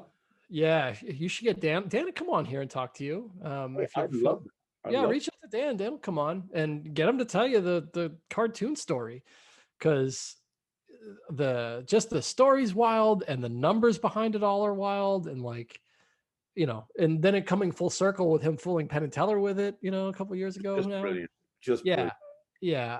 It's a fantastic story. A lot of people would probably love to hear it. Absolutely. I'll reach out to him. Yeah, come on. I'll be honest. When I saw Eric Tate starting to work with you on the YouTube channel, I'd never heard of Eric before, ever. So I watched his live, and I watched a couple of his downloads that he put out, and then I realized that something that I do an awful lot, Super Lucky Coin Chip, that's hit well, isn't it? I was like, I've done this for quite a while. This is really good. So, I've become a fan of him as well. I think he's Eric, like when I moved to town, Eric was like, so when I came to Columbus, I was coming into Eric's turf, right? Eric was the magician that was doing all the burlesque shows and comedy shows and all the stuff around town. And when I saw him perform, because I think what people don't realize is I think he's funny on the stream, and occasionally he'll like kind of dip into comedy Eric a little bit, but Eric can do a full hour of stand-up comedy. And he's won like a couple of awards for it.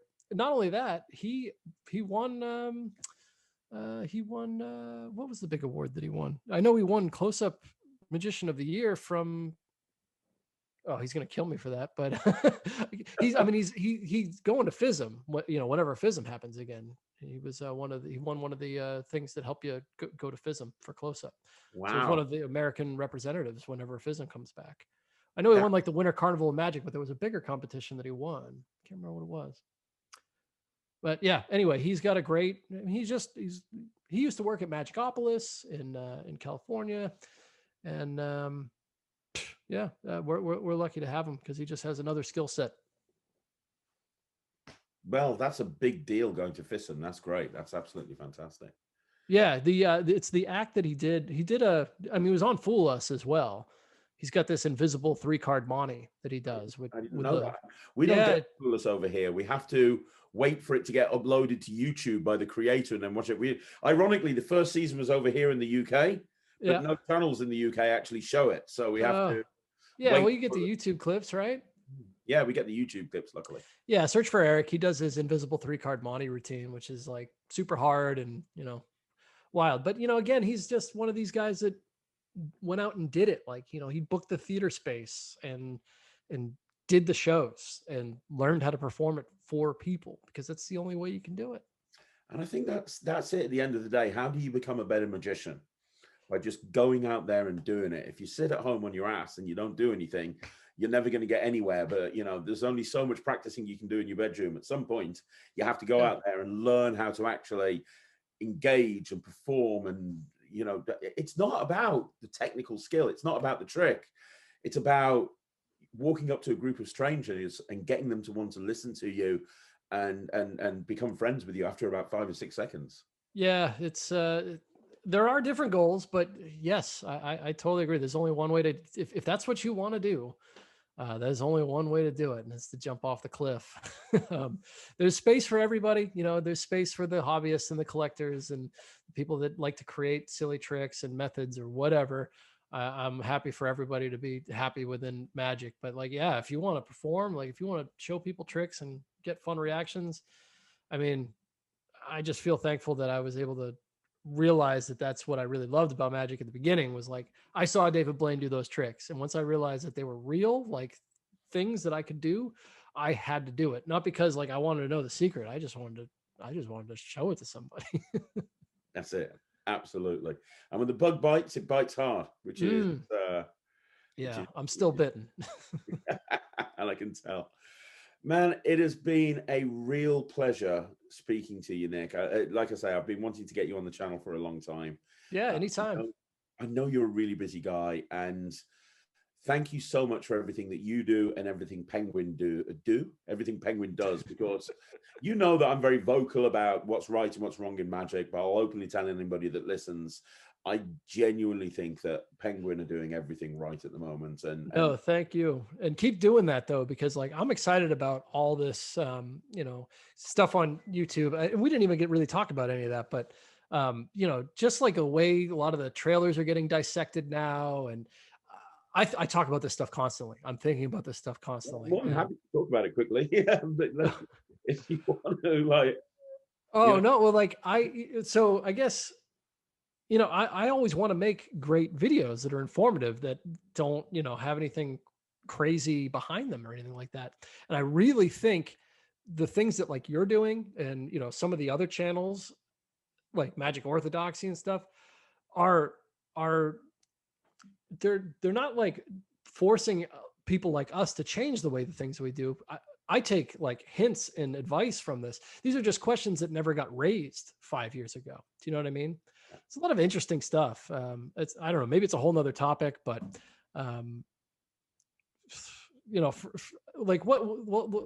what stuff have you had come up lately that have had trailer stuff? In terms of what do you mean by trailer stuff? I don't know, for example, tricks that have, I don't know, maybe we're going down too much of a path here, but people have questions about sometimes how demos get made, but then I also have questions about what can we actually do? For example, think back to a trick like Garrett Thomas's imagination coins, which you're familiar with. That trick, fantastic. I mean, it's $40, and you could argue that the routine itself is worth $40, right? But it comes. I don't know if we can discuss what it comes with, but I'm pretty sure you know what it comes with. Yeah. But that's what you're paying for, right? Whether you own one or not. Yeah. Right.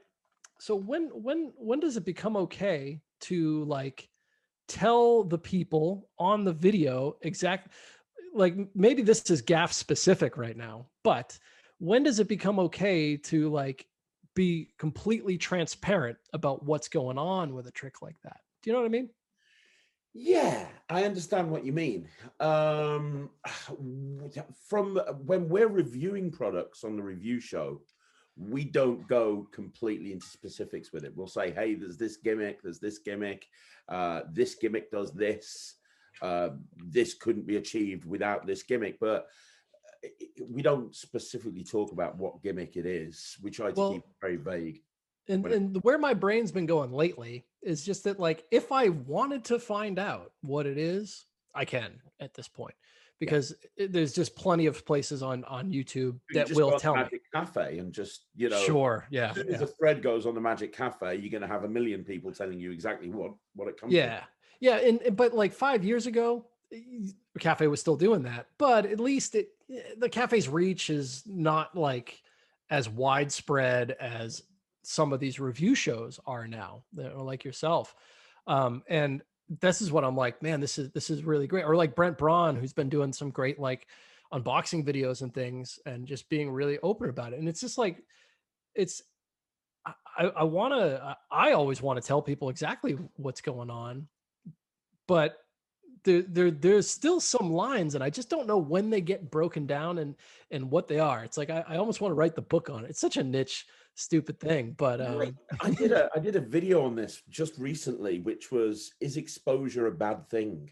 And I was kind of, the point I was trying to make is that back in my day, when I got into magic, how I learned how to do magic, because I was a kid, I hadn't got very much money. It was back when there were VHS tapes and they cost like £50 each, and I had no money, and it was like a big deal. So I went to libraries and I took books out of libraries, and I read the book, and then I took the book back and I got another book, and that's how I got into magic, and that's how I got good, by taking out these books. Well, these days less people go to libraries, but for me, YouTube is a little bit like a library.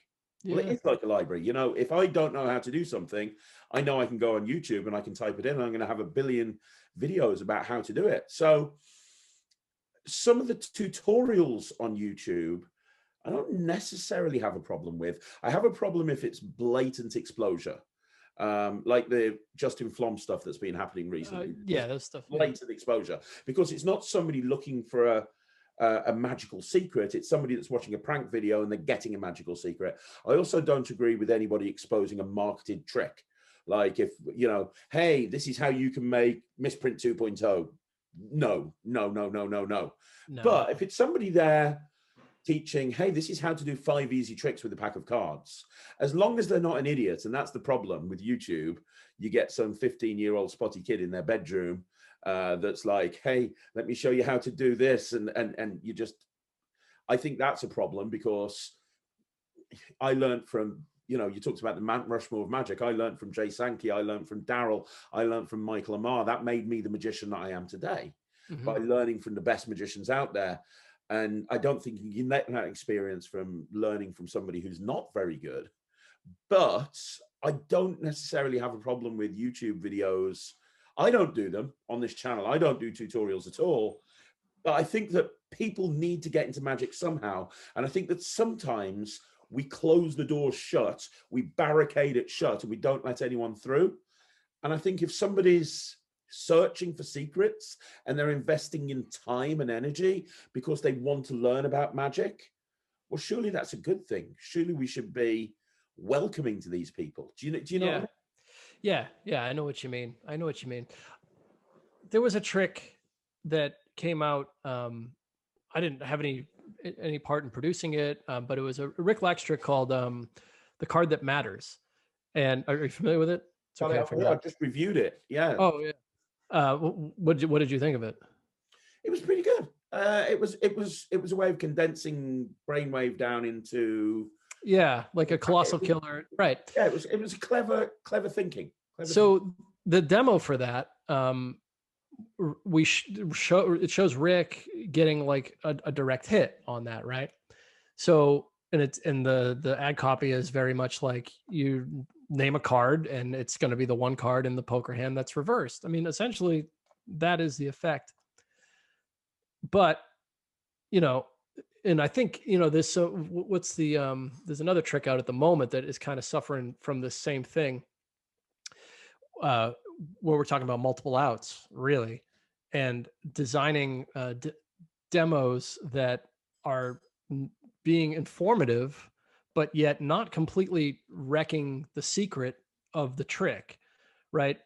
So, for example, for this card that matters trick, you know, if it was somebody out there putting that trick out, you probably wouldn't show the least desirable outcome, which is funny because you and I probably both know that the least desirable outcome on the video is kind of the best desirable outcome in Yeah, person. exactly. Yeah.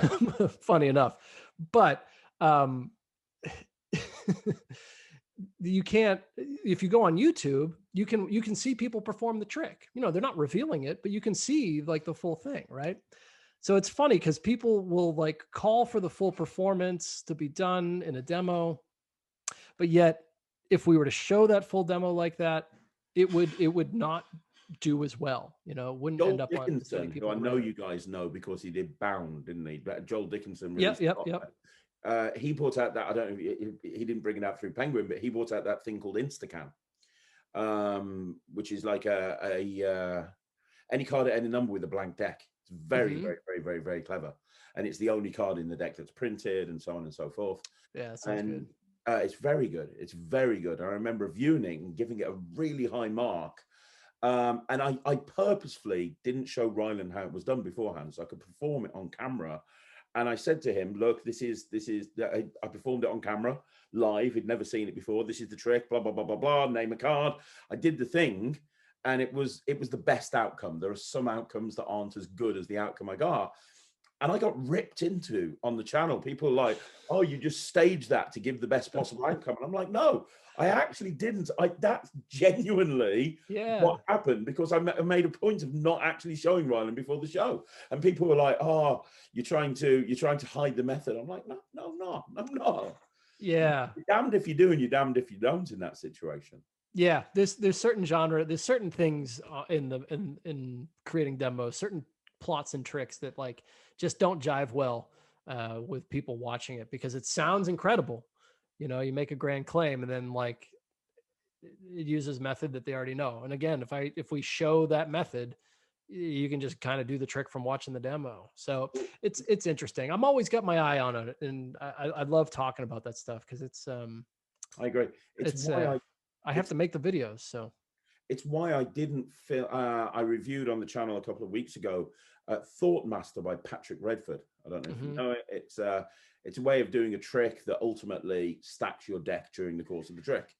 And I made the decision not to do a live performance, even though I'd learned it, because I'm like, if somebody watches this, they could Yeah, very possibly just go through it slowly, yeah, realize what I'm doing, and then they wouldn't have to buy the product. right. So, and that's not fair on Patrick. So I made the decision not to perform it. And then people were like, well, why didn't you perform it?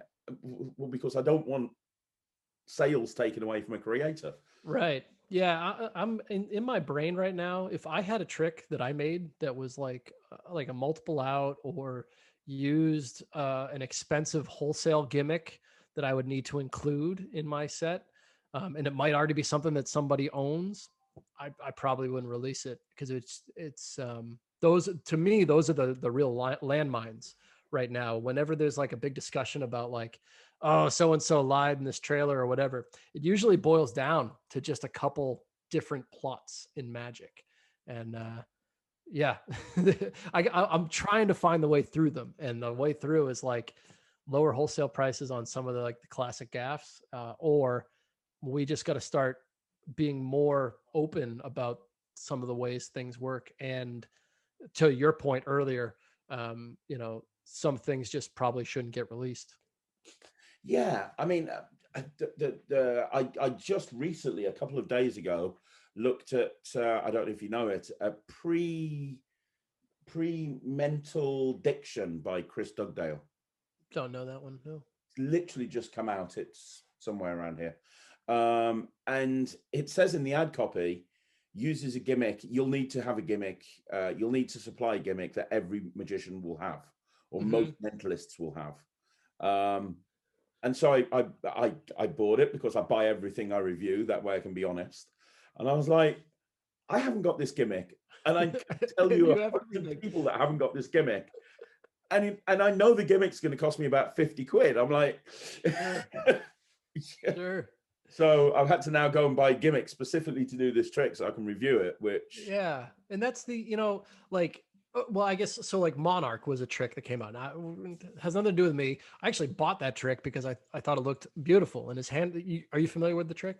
is that the one where you shake it and it turns over and It's it the Matrix, the coin oh Matrix. yeah, I've got it over there actually. Yeah. That, Yes. yeah. So A like little this bit like same, shadow coins. yeah, this same problem happened to Avi. I've not talked to Avi or anything like that, but I just like I watched the video and I was like, wow, because I buy stuff all the time, Craig. Stuff that we don't produce. I'm littered with this stuff all over the place. I spend money on these things. I watched Avi's demo. I'm like, man, that Matrix looks amazing, and he's really telling me how much he's done it. So I'm like, I'll buy it. It was expensive. It was like $70, and it said that it came with some coins. And I'm like, well, I've probably got this thing laying around already. I have an idea of what it is, but whatever. I'm fine. If the routine is that good, I'll be happy. And I got it, and I'm happy. The gimmicks that I got and everything. But to what you just said, everybody was mad because because they already have that gimmick at home, and they spent $50 or $70 depending on which size coin you bought uh, for the routine, where it should have possibly been like a $10 download and or a 15 or 20, and you use your gimmick at home. But the opposite is true. It's the people that don't have the gimmick that buy it and go, if it didn't come with the gimmick, you'd be like, oh, I don't have that gimmick at home. And you'd be mad because now all of a sudden you have to go back on the website and buy a $30 gimmick. Exactly. So it's like a product like that can't win right now with the critical environment that exists, which stinks because like it Avi, the creator, if he was like, okay, this has to just be a download only, now he doesn't have like a physical thing that he can sell when he's at his lecture. So I don't know what needs to change. I mean, this is a very minor and niche thing that I'm like wrapping my brain around right now, but I'm always fascinated when it comes up because like that was a good trick that like got a lot of crap for the price point and what it came with, and we already had that thing. I think that a creator can charge what they want. And it's especially if it comes with one of my bugbears at the moment, and Penguin don't do this, so I can tell you what annoys me, is when people bring out a trick that's a gimmick and it's got like a 10-minute download and that's it, and they don't go into the routining or how to use it, or they don't have a live performance, they don't have hate. And that's why you got presenter of the year, because when you present something, it's not just a case of wham bam thank you ma'am, it's a case of well, this is the thing, now let me break it down step by step, and this is what I found at this point, and this is what I found at this point. And I'm talking about Triple Helix, which has come out. Yep.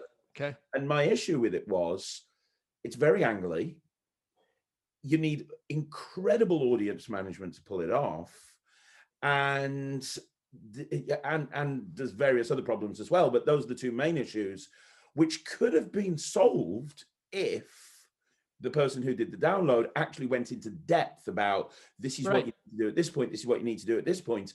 But they didn't. They were like 15-minute download, this is the gimmick, this is what you need to do to make it with the arts and craft, this is how you use it, see you later. Yeah.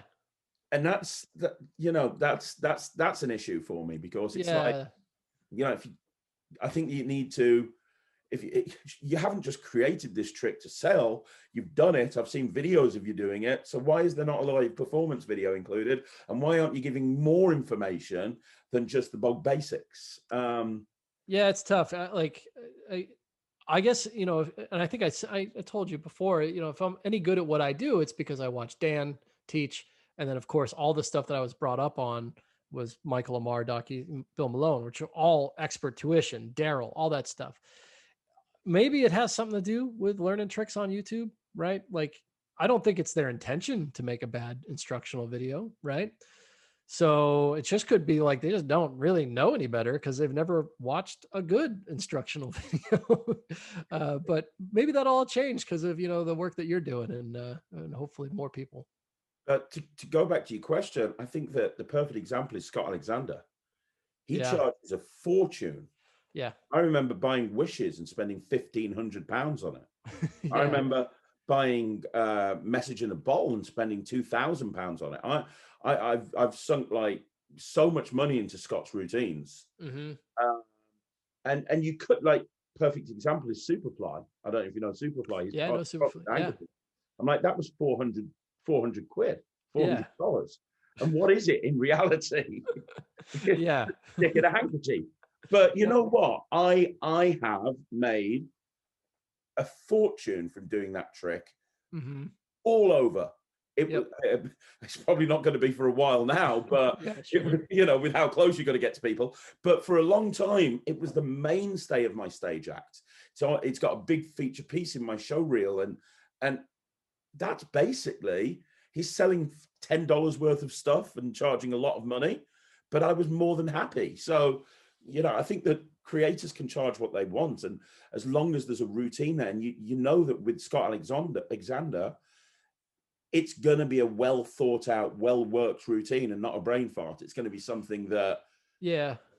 I mean, it's going to shift. I think we're going to see a natural shift no matter what, because um, the Scott Alexander era of magicians all were live performance, and we have so many people performing on social media and things these days, that that caliber of thing is probably going to get rarer, I would imagine, going forward.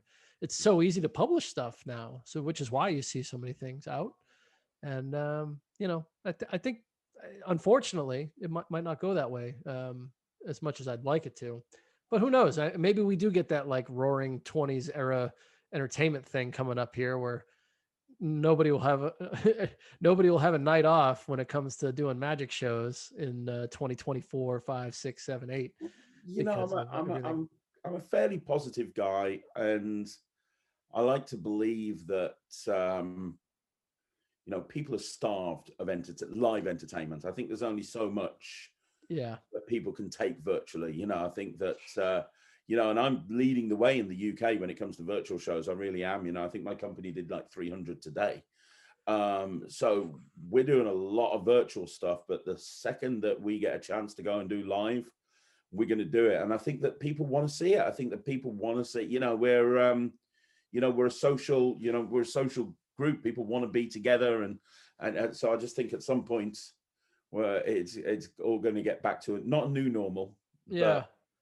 normal, So I don't think we'll see any of that great material come to the market until 10 years after all of that, when all those people that were alive during that era are like, all right, I'll share it, because the invention of the DVD, magic on DVD, and instant downloads and all that stuff, it is definitely, it's kind of it's just kind of run through at this point. We're seeing the results of how many years has it been now? Almost 20 years of magic, 20, 30 years on video, right? Yeah. So I think we're at the end of it, and it's time to start making some great performers again, and then we'll get that great material later on.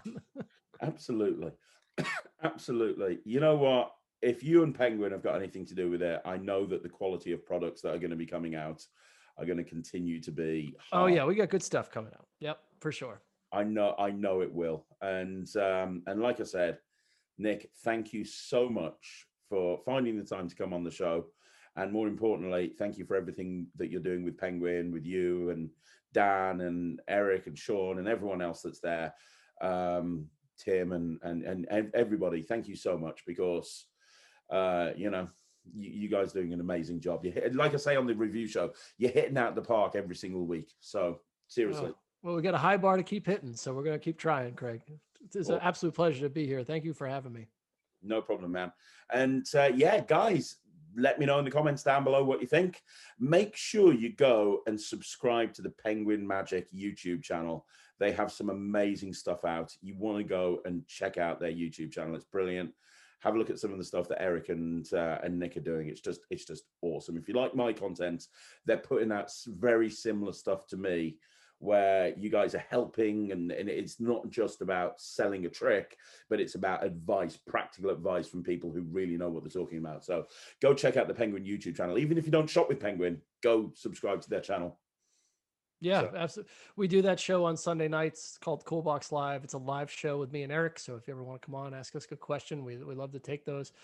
But that show on Sunday nights, everything that we talk about is 25% off. So it's I'm really happy with that show, because not only do I get to talk magic, which I can clearly do all day long, but we get to save people some money while we're at it. You cost me a fortune. Last week, I ended up with 3 packets of fine print by Jay Sankey, because you never know.